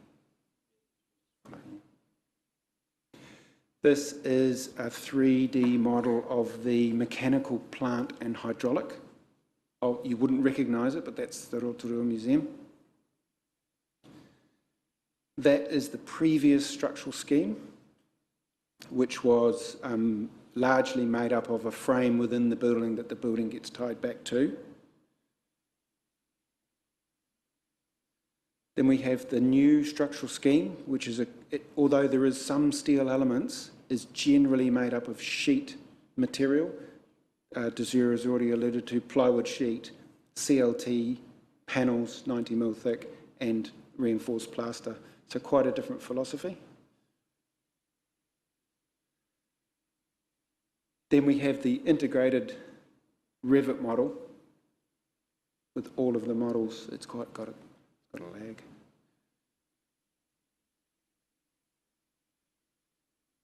Okay, we'll dive over. Can I share again, please?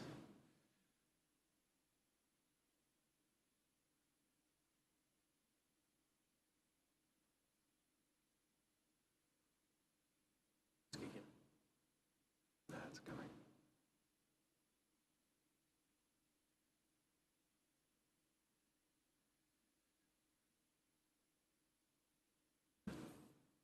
Did that share to that screen?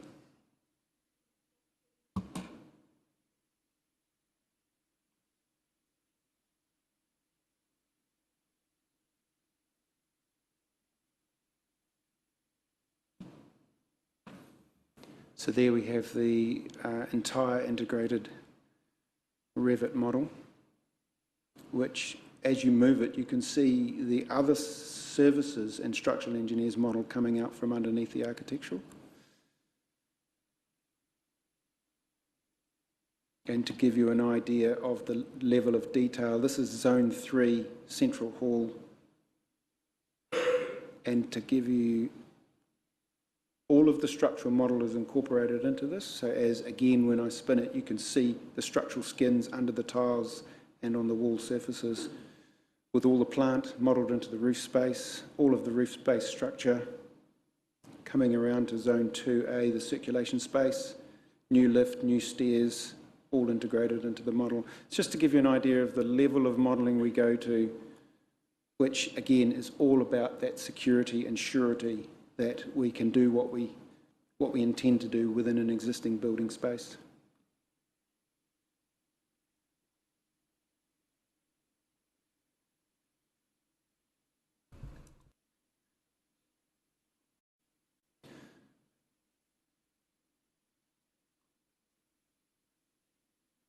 So, as well as the on-site gathering information, which is the point cloud, the true view, site visits, etc., we dive into historical information, and this starts with the very original drawings, and we don't always get them, but we were lucky enough to find them for this particular project. So these drawings drawn in 1905 were the original construction drawings, which is not showing on the...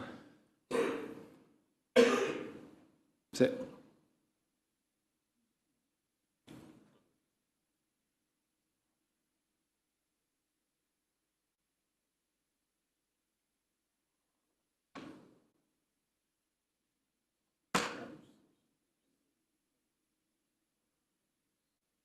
Why not? Thank you.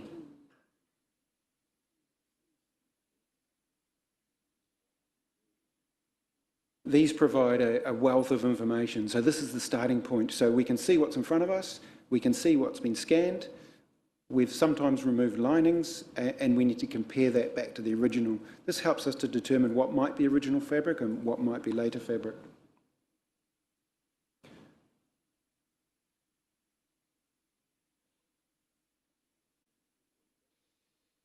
Then we have site information from that 1905 date through to today of every piece of work that was ever done to the building. It is a terrific amount of information, and we needed to identify in here what was important to us. We had the files arranged in chronological order and then going through each file and pulling out the really important phases of work that we needed to understand. We know that there's some really major works went on in 1964, which was the building of that gallery floor for people to dance on, and it was originally a restaurant, I believe, and then subsequently to dance on, and then the removal of that in the 90s. But, you know, 2010, 2008, significant works to the building which we needed to understand.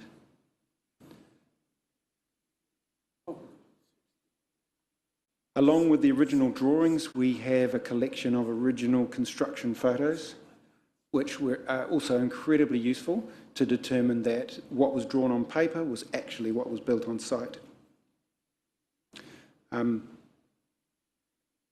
Desir and his team have obviously scanned the concrete and determined that it's unreinforced, and we can clearly see that here because there's no reinforcing bars poking out of any of the concrete columns. So it all helps to build the story and to confirm what we need to confirm. This stick structure or curtain wall structure is very unique, as Desir have alluded to. We can't say it's the first in New Zealand, but it must have been one of the very earliest curtain wall systems in New Zealand. So you can see it there under construction in that central hall. The horizontals are predominant and the verticals are broken between the horizontals. The horizontals are actually sills, each one of them. They're a sill to deal with the water that's off the lightweight pumice panels. And the windows are not windows, they're simply sashes fitted into the structural frame of the building.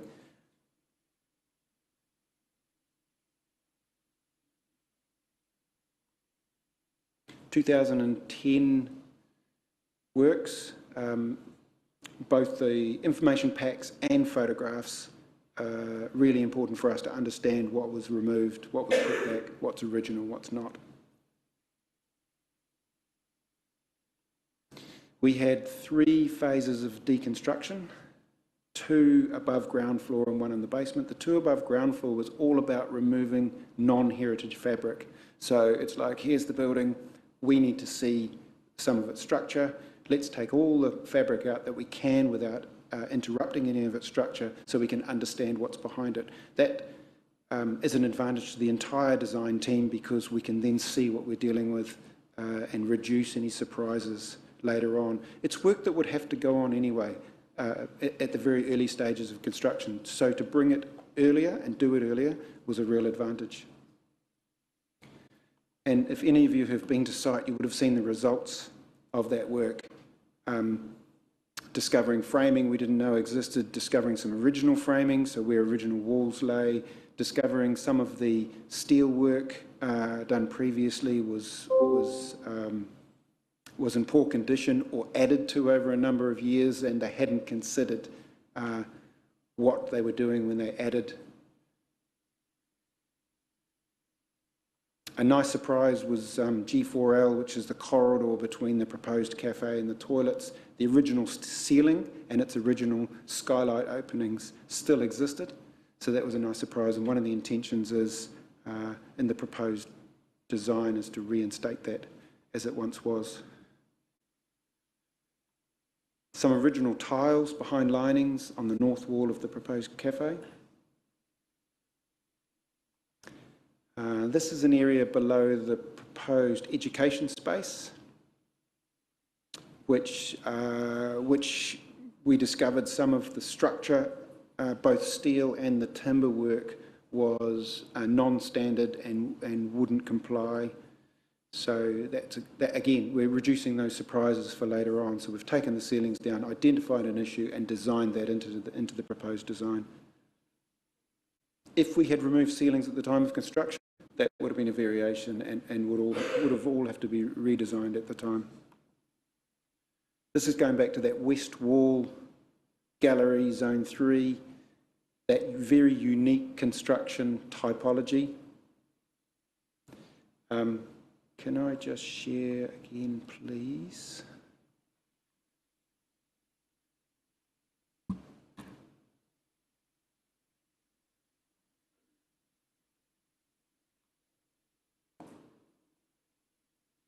So one of our technicians modelled this wall so we can, hang on.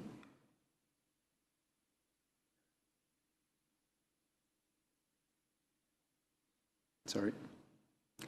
So we, as a design team, can fully understand the elements that make up this wall. Also, we also wanted to understand possibly the drivers between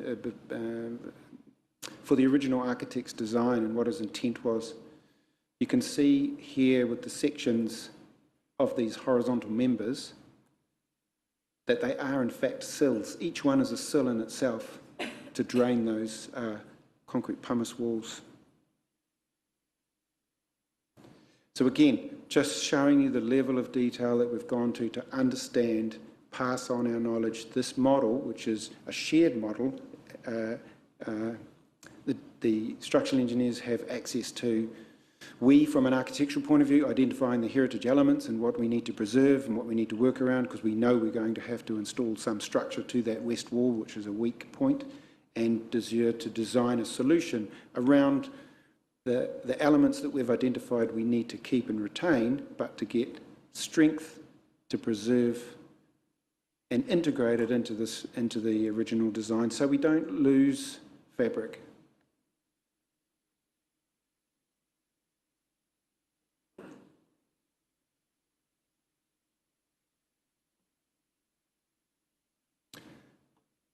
Next one.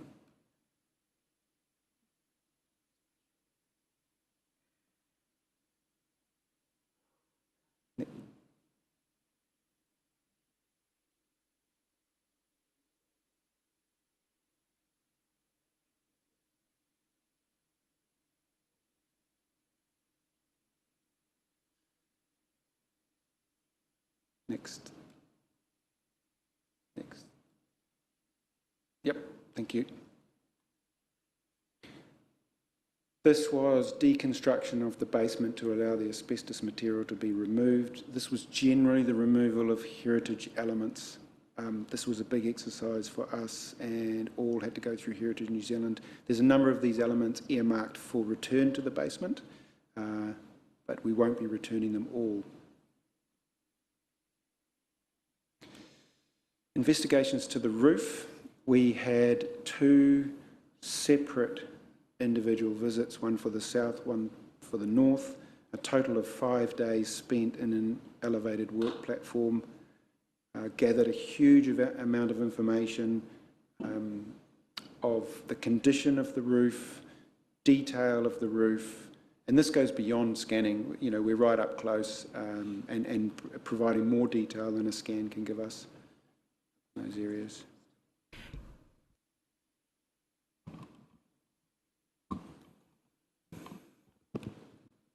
We were lucky enough to find two elements of original spouting which exist from 1908, which were cast iron. So those were detailed and measured. So when we replace the spouting, we can potentially replicate them, the profile. Fun fact, there's 49,000 roof tiles on the roof and 115 downpipes.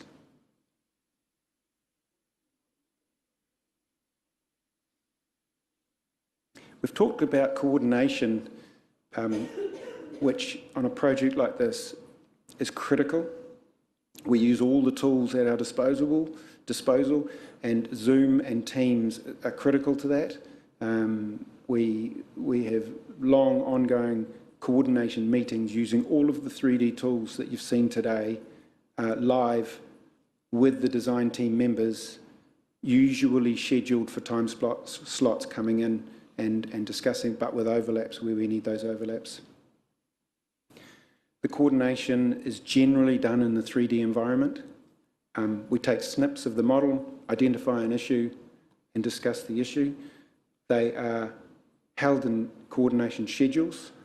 We've got a schedule for each discipline on the project. This particular one is the structural one. It's 55 pages long. There are 279 items, of which 16 are left unresolved, and most of those are small modelling items that just need correcting in the model, but not design issues as we would see them.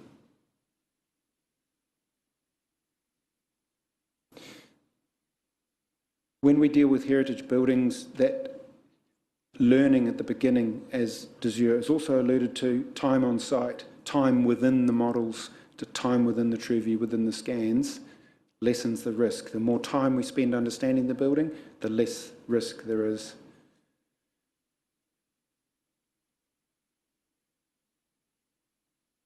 And some of the ways we mitigate the risk using the tools at our disposal through quality design outputs using the 3D technology, as you've seen, through really detailed information within the design outputs, coordinated linked models. So this is a structural model within the architectural model. The handrails are architectural, the stairs are structural, the steelwork is structural, the wall linings are architectural, but they are coordinated linked models, and you can see how easy it would be to spot something that's not working correctly. Through the modelling of the existing elements correctly, using this point cloud data scans and the true view, and then adapting those details for strength and weather tightness. We use proven detailing, traditional detailing, but we're open to modern techniques where appropriate. Modern materials are also employed where they don't take anything away from heritage. We also mitigate risk through our vast knowledge of heritage projects that we've worked on before. This is a recently completed observation tower at the Arts Centre. So this is one that was partially scanned. It came down in the earthquake to about the first floor level. So the bottom third was scanned. The rest of it was modelled by our team using original construction drawings. And this is a concrete skin with the original stone and all the original elements reconnected.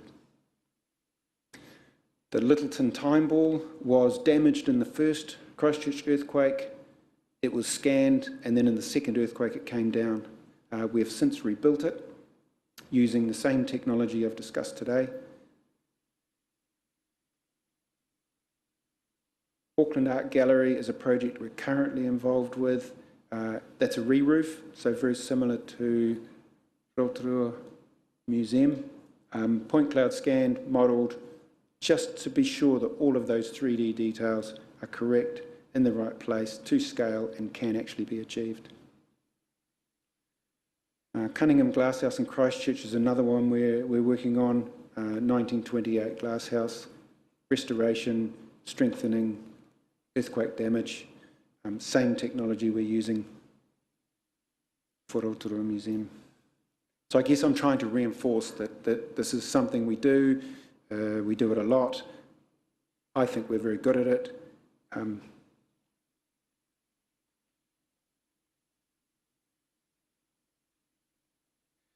Some points were raised about the NBS and what target we're aiming for and why shouldn't we aim for less. NBS is the national building standard.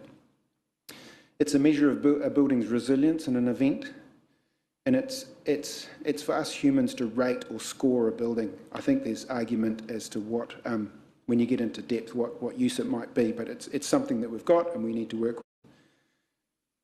Under 34 is considered earthquake prone, under 67 is considered earthquake risk, and all new buildings must meet 100% of the NBS.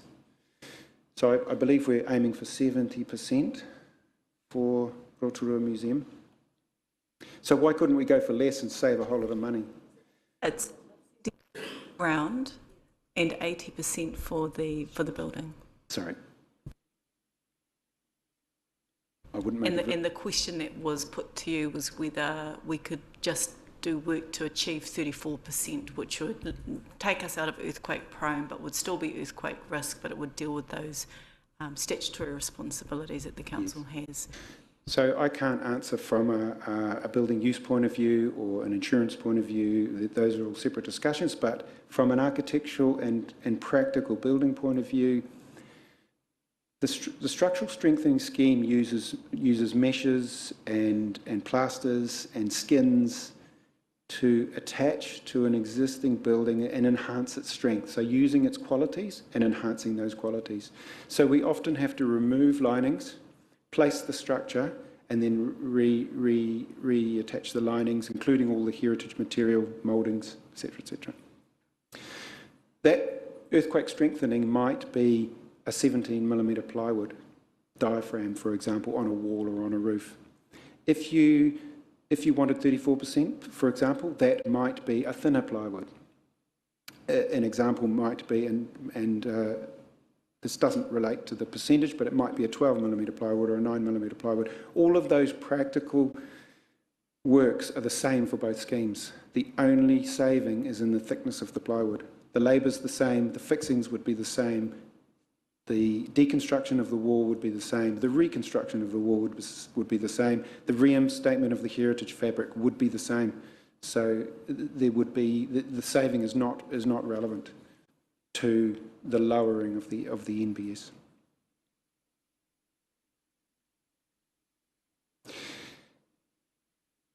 I think that Matt's alluded to DPA being involved in the building before, so there's that background knowledge. Dave, our principal, has been on the journey all the way along and is fully integrated in the design, our design of the project. And just to cover off, the building is a Category 1 heritage place, listed with Heritage New Zealand Pōhere Taonga. It is also listed in the Rotorua Lakes District Plan, and it is an archaeological site. The Rotorua Government Gardens is also listed with Heritage New Zealand as a historic area. And just to finalise the project status, at the moment we currently stand with a resource consent, with a building consent, with archaeological authority and Heritage New Zealand Pōhere Taonga's support. Thank you. Are there any questions? Kia ora, Councillor Waru. Tēnā koe. Tēnā koe hoa, thank you. Just a few questions. You mentioned potential to use other materials. I'm not too au fait with this. This is you fellas specialise in this, but I have built a few things. And so I know the roof in particular is a part where we can do some savings, but also with the materials available to us now, as opposed to then. Is there anything similar or similar, design, lighter perhaps, that we could use for the roof? Within the rules, I suppose. Yeah, look, Stuart, you might want to add to this, but there was a conversation, a lengthy conversation around alternatives, new lightweight tile options investigated. I guess ultimately we would really struggle to get the support of Heritage New Zealand in terms of convincing them that that material was in fact appropriate, would last, would stand the test of time. And I think that's probably really when the question was asked of Desert in the latest scheme, is it critical, is it going to make a difference? And the answer was no. Then from our point of view, the sensible position was to retain the authenticness of the building, although in saying that, they are not the original Bridgewater tiles that were there. So look, putting something like a lightweight fiberglass tile from a heritage perspective would not be best practice and would be seen as having a negative impact and difficult for Heritage New Zealand to support, speaking on their behalf here, but that's from discussions we've had with them. So look, that's kind of where we got to, and if you want to add to that, Stuart. Yeah, sure. So in the early part of the investigation, we did look at a lightweight composite tile. That tile was put through brands which test all products for building approval. What we couldn't get from that tile was UV stabilisation over a long period of time. Secondly, that tile at that point was $23 a tile versus around $4 for a clay tile. The clay tile also is the most resilient that we've got in our environment, both for hydrogen sulfide and New Zealand general conditions. You know, the tiles have been up there since the 60s and some longer than that, so it's pretty resilient and good value, we think. And also adding what Demetrio said before, there's no real structural gain from a seismic perspective in the lightweight roof structure. Just on that note, no real gain, even in the strength, overall strength of the building? Just before Demetria answers that, the tiles are also a sustainable product. They're a clay tile. You know, they do make a lot of sense. Yep.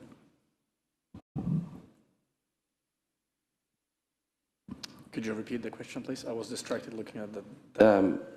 you know, given that we're trying to get to a particular strength for the structure, does the roof, you know, because, you know, it's obviously clay tiles are pretty heavy. Mm-hmm.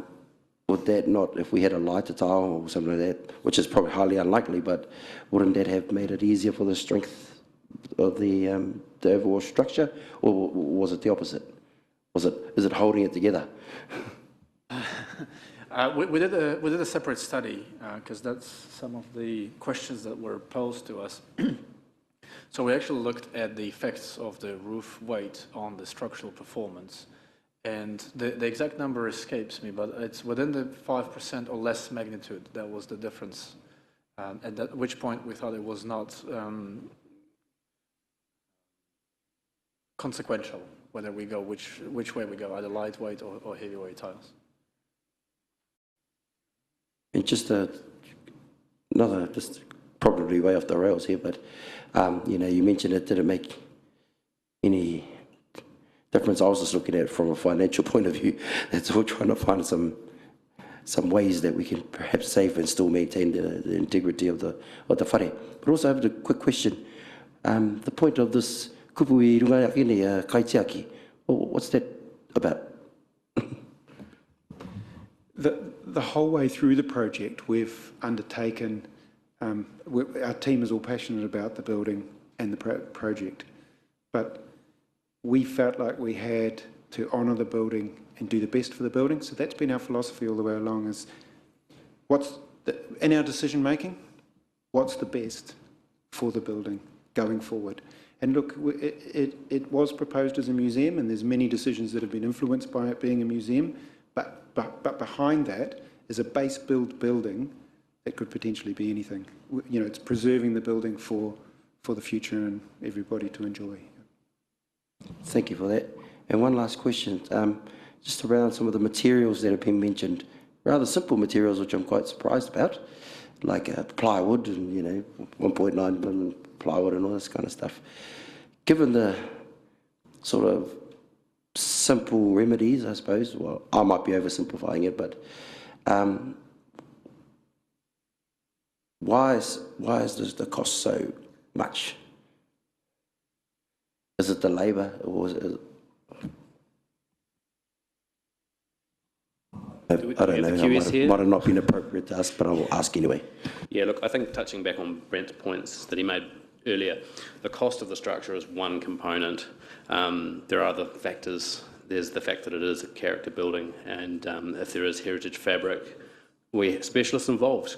You know, carpenters, not just chippies, people that know what they're doing, people that know how to remove that fabric, how to protect that fabric, and how to reinstate that fabric at the end, so that when we leave this job, there's no evidence that we've disrupted it.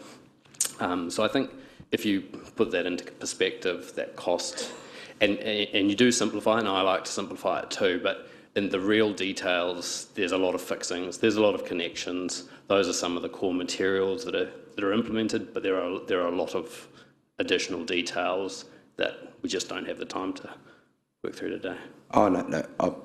I asked the question because, I pretty much had the answer in my head, but I think it's important for those who are watching or the public to know that it's not just your average whack up a job, a building. It's actually a specialist job. So, kia ora. Yeah, agreed. Thank you. Is that on?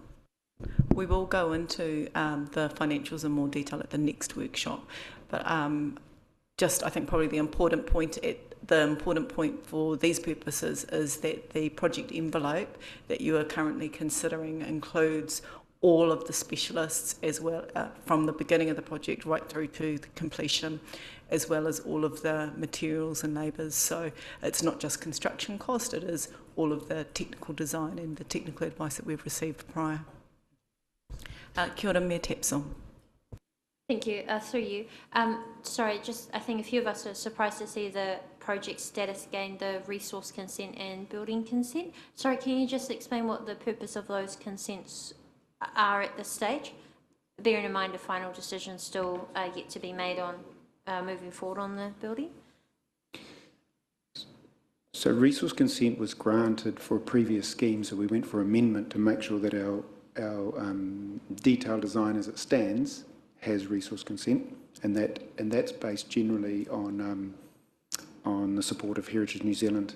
If Heritage New Zealand supported it, then Rotorua Council Heritage would sign that off. If I can add to that, that was also part of the resolution of the Council in April of last year. So it noted at that point that consenting should continue. One of the reasons why the project team have ensured that they have consent is it does help us to demonstrate an independent review, independent from the project team, review of the buildability and the compliance aspects of the design. So we could have a wonderful design, but can it actually achieve regulatory compliance in terms of the Building Act, and will it be allowed in terms of the RMA and heritage? So that's part of the reason for progressing the consenting aspects before you let out the contract, because it's really important that you diminish as much as possible those areas of risk and uncertainty. Are there any other? Kia ora, Councillor. Thank you. Sorry, I was just going back to that new NBS standard, because I think you mentioned that if to go to 34%, there wouldn't be much savings in the building. So we've lowered the standard in relation to the ground to 70. And sorry, I don't have all the numbers, but didn't we lower the NBS for the building to, no? No, the building remained at 80. It was only for ground conditions to 70. Okay, so 80 to 34 is not going to make any difference, and so the 80% is also, I know you talked about design load, but that's also an appropriate NBS for any other use or purpose for the building other than just a museum?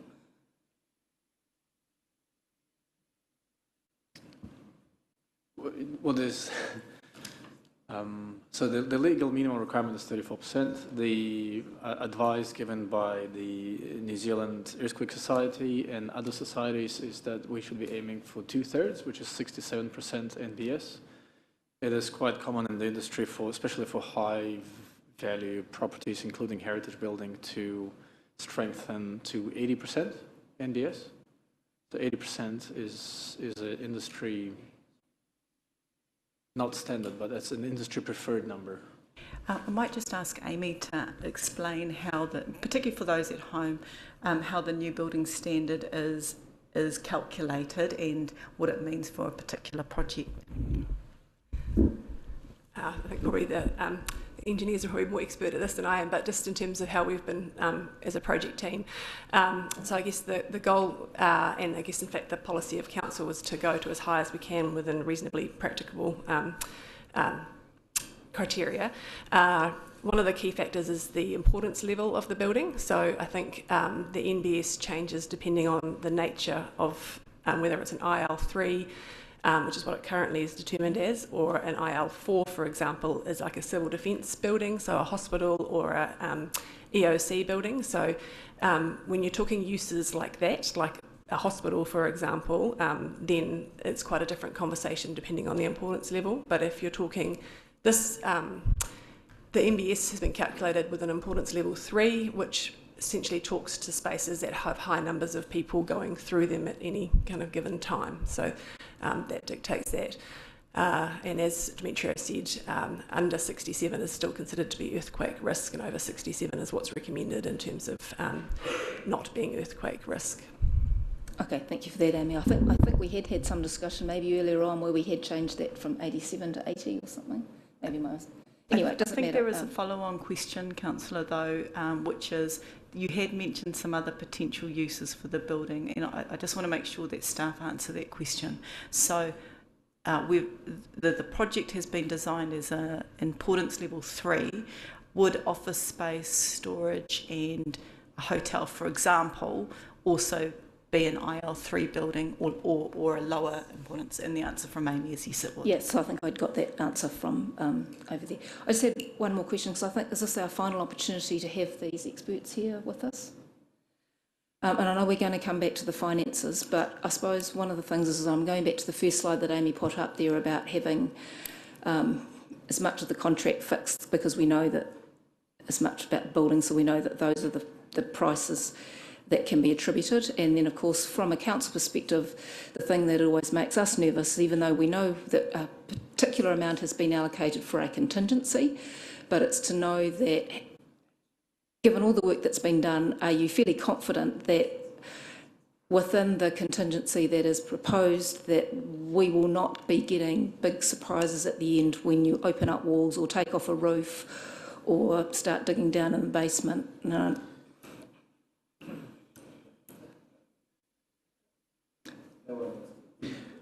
Look,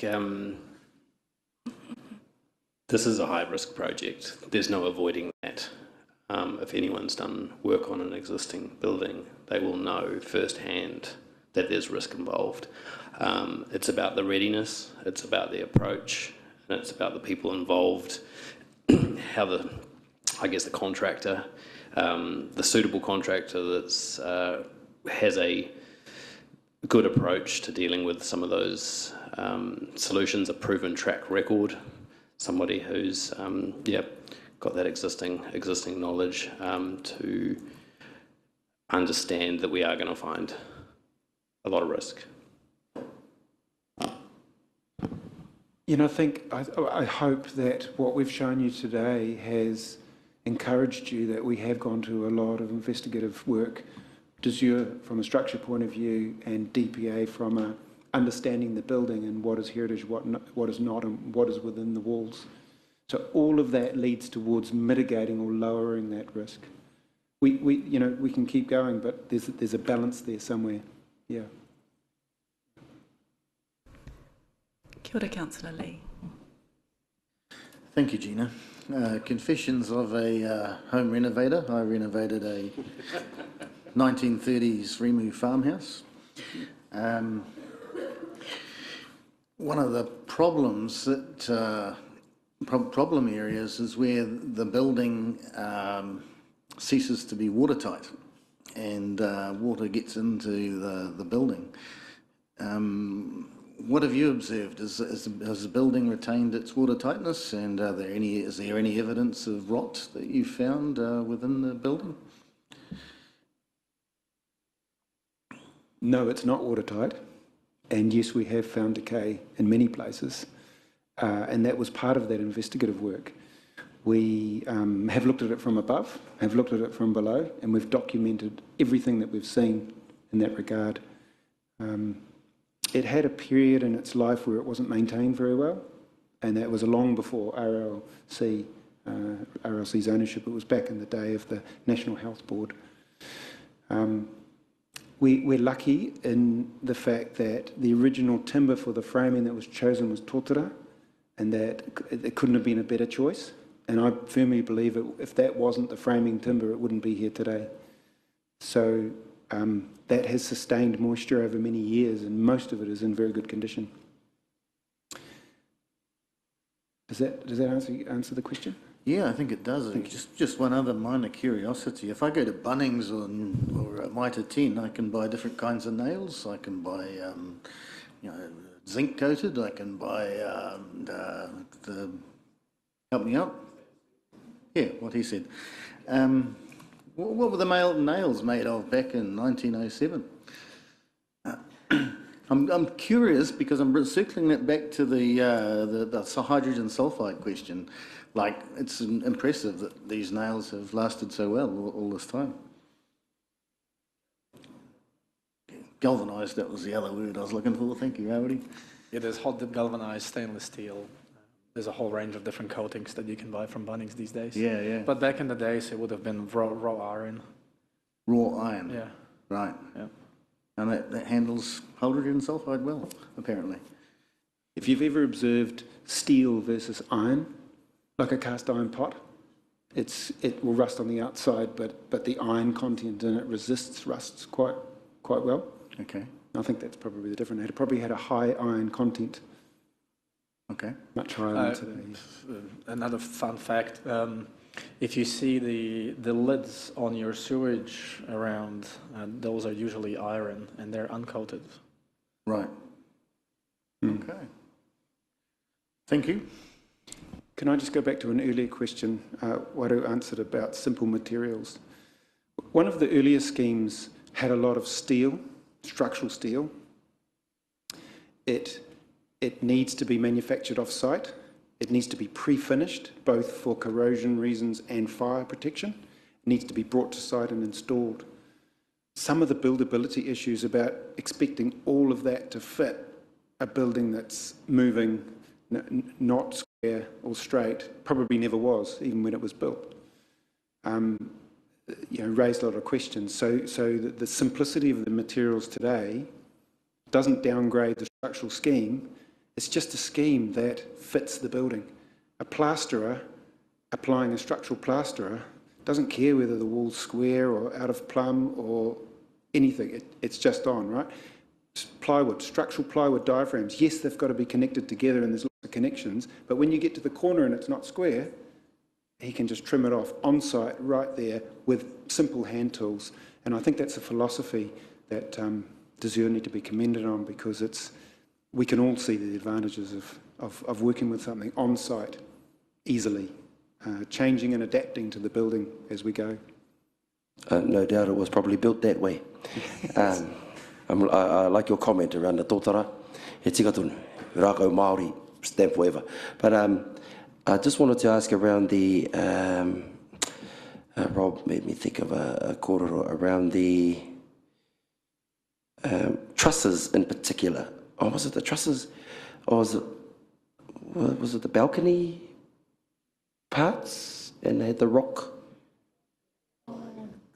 Yeah, the sills. The corbels at the bottom of the large and those, yeah. Yep.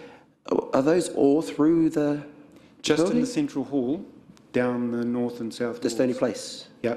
Okay. Yeah, and it's a limestone, and it may not have come from Oamaru. There's a North Island source, a local source for the limestone. Yeah, and those pieces are still in the wall. Yeah, which we're quite keen to leave them there. If Desure will let us. I was just going to say, do you have to leave them there? Kapai. And you just referred to, and I think it's just probably, particularly for those at home who may not be aware, the project has been ongoing for how many years? Since 2016, 2017, so some sort of 6 or 7 years.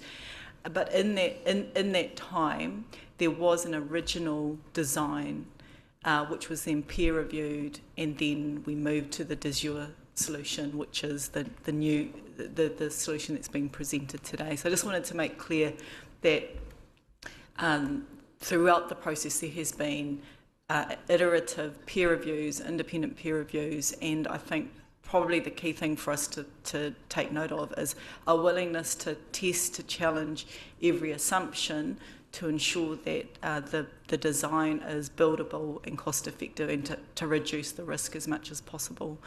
And I just want, just because you talked about that earlier design, I just wanted to make that point. So I guess the question is, so now we have this new design. To what extent has there been sort of independent review and assessment of this design to ensure buildability and reduced costs? So what processes or what other eyes have been across this?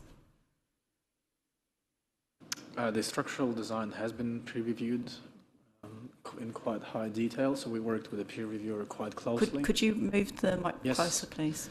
I'll just repeat that. That's much better. The structural design has been pre-reviewed quite in depth, and we worked with a peer reviewer quite extensively with quite a large number of meetings. So that has happened. The geotech has also been peer reviewed. So yes, that has occurred. Can I just pipe in here while you're... Couple. Sorry, I just... You mentioned... first, I just want to acknowledge all of you guys, as you're experts in the field, and Vicky, really appreciated all the kōrero. I just wanted to pick up on a comment you made around the neglect of the building before it came into council hands. With all your investigations, are you able to pinpoint that? Who neglected it, or...? Well, I know it was in the Crown hands. I'm just trying to see if that's possible. I don't know if you could pinpoint one particular area of the building that had been neglected. I think it... Oh, no, I'm sort of talking about, I mean, a timeline. Yeah. Yeah, there's documented... Does everybody know where I'm going with this? Yeah. I might ask Stuart to respond to that question. Kia ora, Stuart. Sorry if it was out of line. Yeah, kia ora. So when the building was handed over to council in 1963, I think it was, there was a reasonable sum of money that council negotiated to do the maintenance on the building. I think it was £60,000, but I can't remember exactly.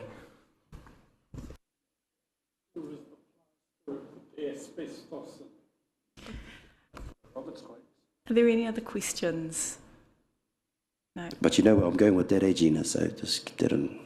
And it's something that our team has been discussing internally as well, as the ongoing share of responsibility. There appear to be no further questions. Before we wrap up, I might invite our Chief Executive, Jeff Williams, if you've got any final comments. Thank you, Gina. Look, just acknowledge the work of the team that's actually here before you today, and I just want to make a reflection on some of the comments that I picked up during the consultation phase. Some people made a point that this seems to have taken a very long time. And I know as you're sitting around the table at the moment, one of the big issues that you're dealing with is the level of risk that is attached to this project. You've seen a graph earlier on in the presentation that indicated that there was a reverse correlation between time and risk. In other words, if you actually embark on one of these projects as complex as this one is, you are likely to assume a high level of risk. Instead, what you've had is a team that's taken the time to really get to understand this building in quite an intimate and intricate detail. I've heard some comments made during the presentation, and they hear a little bit like this. We've got a solution in front of us that you've talked about or heard about today, which is able to be built. It actually addresses the real strengthening requirements of this building. It's not unnecessarily intrusive on the heritage value of the building itself. It's maximally cost effective. It ensures that the solution will work. So in other words, we know once implemented, this solution will work. And it also, in the way that the investigation is done, has eliminated as many assumptions as possible that could drive increased cost as the solution was actually undertaken. So to me, you've heard a lot about the approach. You've heard a lot about the way that the risk and the feasibility of this project has actually been managed. And now I'm hoping that there is still a few more minutes, Regina, for some last questions. But we now turn away from the feasibility of the project to start looking at some other aspects. One of those aspects being, of course, funding. Now, one of the things, of course, that when this project was first commenced, the council didn't have adequate funding at the time to undertake this piece of work at all. There was 15 million identified through plans that were to be made available. The rest of the funding had to be actually secured and identified. So we'll be talking about that in later sessions. But I do just want to go back and acknowledge the work of the team, the professionals that have been involved, the peer reviewers that have actually been involved here, and actually our own team that has actually led this design solution. The other thing that's been highlighted, I think, along the way is that speed can also result in other issues such as mistakes. And one of the ones that Gina talked about that's been avoided was an early design solution that if we'd embarked on it, probably wouldn't have worked.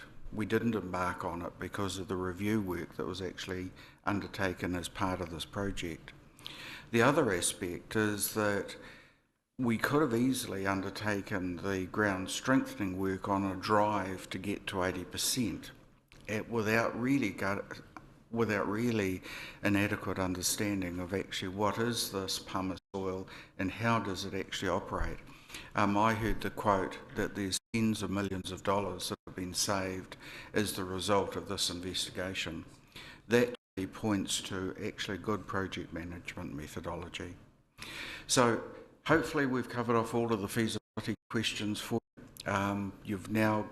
You've now got, I think, outlined within this session a fairly deep dive into the fabric of what this project looks like, and so hopefully you're going away with a level of information and confidence about the feasibility of the project, more so than when we started. So I'll hand back to Gina for any of those last minute questions.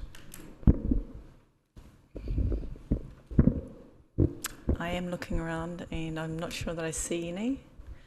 Kia ora, Councillor O'Brien.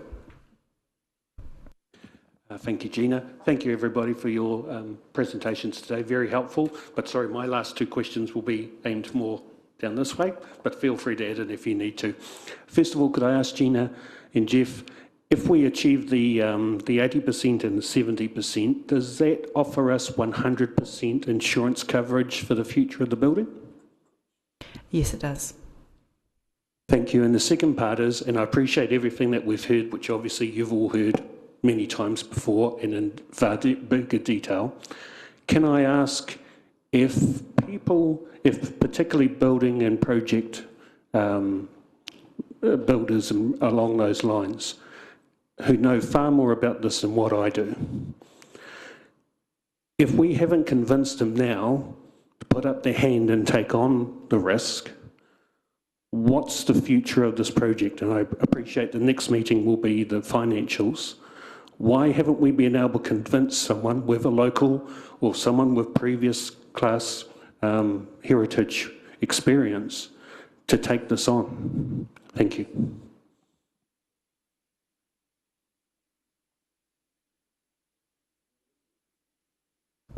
I think the question is, have we got someone who will build this?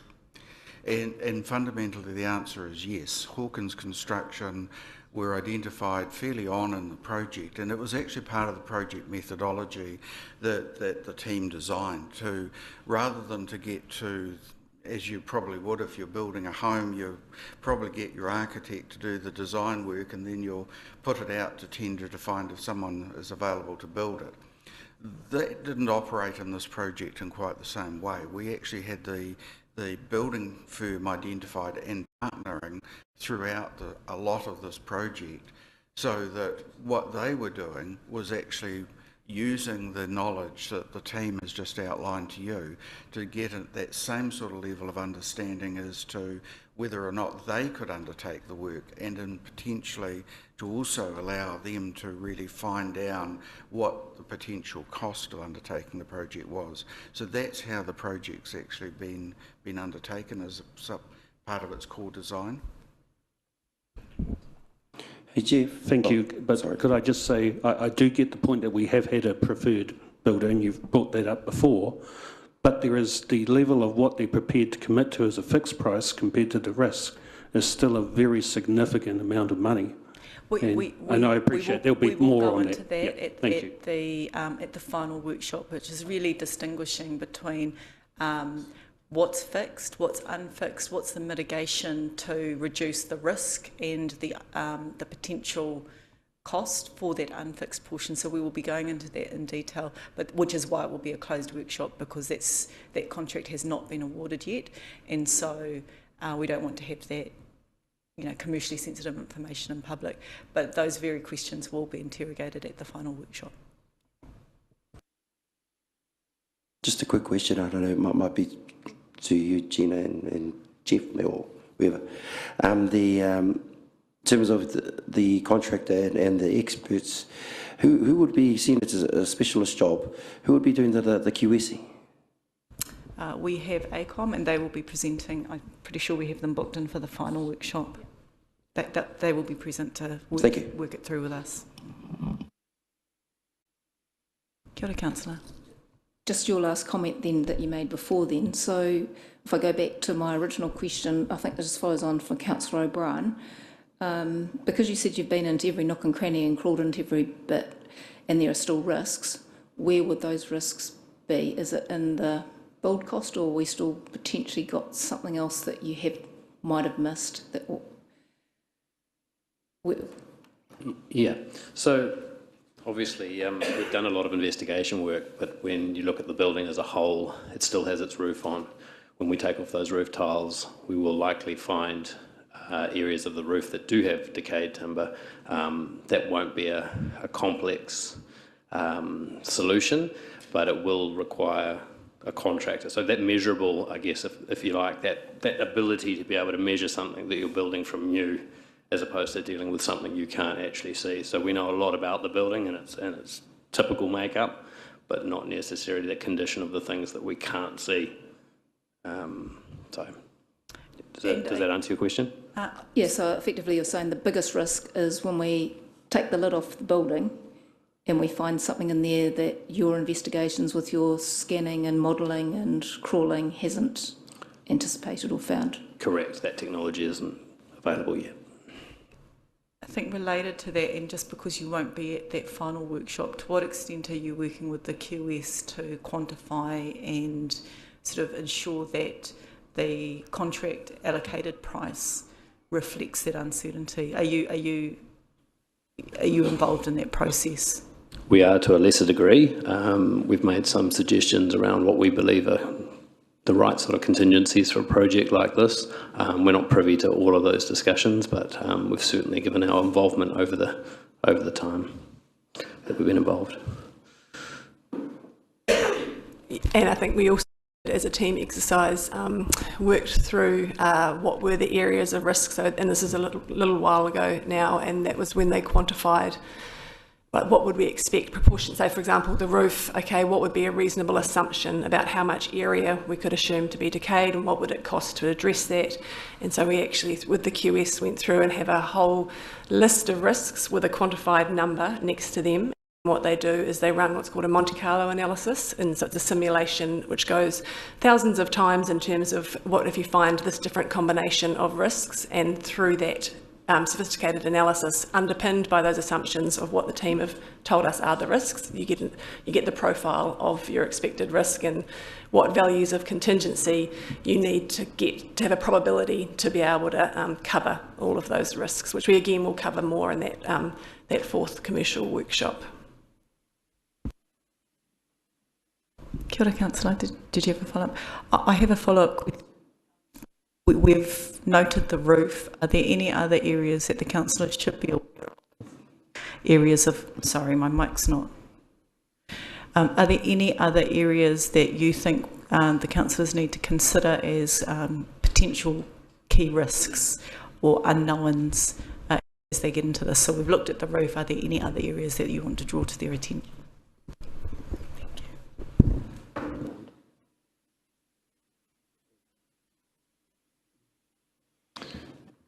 I would say the ground, the levels of H2O gases. So once the groundworks commence, there might be some discoveries about H2O gas. I'm just making an example. My concentration might be higher than what we've expected or something along those lines. But make sure we're not forgetting that we are working with an existing building. Existing buildings are always going to give us surprises, but those surprises doesn't necessarily have to be bad surprises. We had some projects where we've made good discoveries, which resulted in positive changes to the design. But existing buildings, it's just in their nature. We can't look at every piece of timber and every nail. It's once you get the building team on the ground, opening things, everything up and doing, that's when you start discovering things that we might have not encountered. But I think we've taken all the steps we can possibly take at this stage to address those. Did you want to make a comment, Matt? No, thank you. Okay. Councillor, are there any other questions? Did that address with any other follow-up questions from you in that regard? Thank you. I think the only other question I think I'd raise was just around the lake level, whether that was a risk. I think you weren't quite sure, or? While the session was going on, we had a look at the data, and it's actually 0.22 millimeters in the last 12 months. That's how much the building has permanently settled. So if you can imagine 0.22 millimeters, that's quite a small number. And what should we take from that? That it's very, very minute deformation that has occurred, and that not of a major concern. 0.2 of a millimeter, yes. Any other questions? Kia ora, Councillor Waru. No, not a question, but just more of a comment. I know we all love, they used to do fixed pricing developments. Nobody does them like that anymore, nobody. They stage it out and you go as, even the design's not finished totally until you actually start getting going. So I understand how that stuff works, and they'll do the best they can, but even if they could see everything in the building, no contractor still would give you what we want, but they'd be pretty close. And it comes down to actually trusting your experts, your tohunga. There'll be some, a lot of leaning on your experts and the trust you have to build to get a project like this over the line. So I just thought I'd just mention that, and again, thank you for your kōrero today. Ngā mihi. I runga no I tērā, e mihana kia koutou, ngā manuhiri kua tai mai, a topa nei, a tinana nei e mihana, o tira kia tata katoa. We had a karakia at the beginning of the council meeting. We didn't start this session with a meeting. Councillor Waru, would you mind closing us off for the day? Thank you. Kia inoi tātou. E honore he korore ki te atua e mau ngā rongo ki te whenua, e whakaaro pai ki ngā tāngata katoa āmine. Anga mai rā e te atua he ngā koe hau ki rato ki tēnā o mātou. Ara hi tia mana ki tia mai mātou roto i a mātou mahi katoa. E pāe i hoa e ora nei mana nei ngā taumutunga kore. Toro mai tori ngā tapu ki rongi ki a mātou i a mātou e kōrero ana mo tēnei kaupapa nui, ara te whare tāonga o te arawa. E pāe i hoa ko koe te tiumatanga me te whakamutunga o ngā mea katoa, kororia hi toi ngā tapu āmine.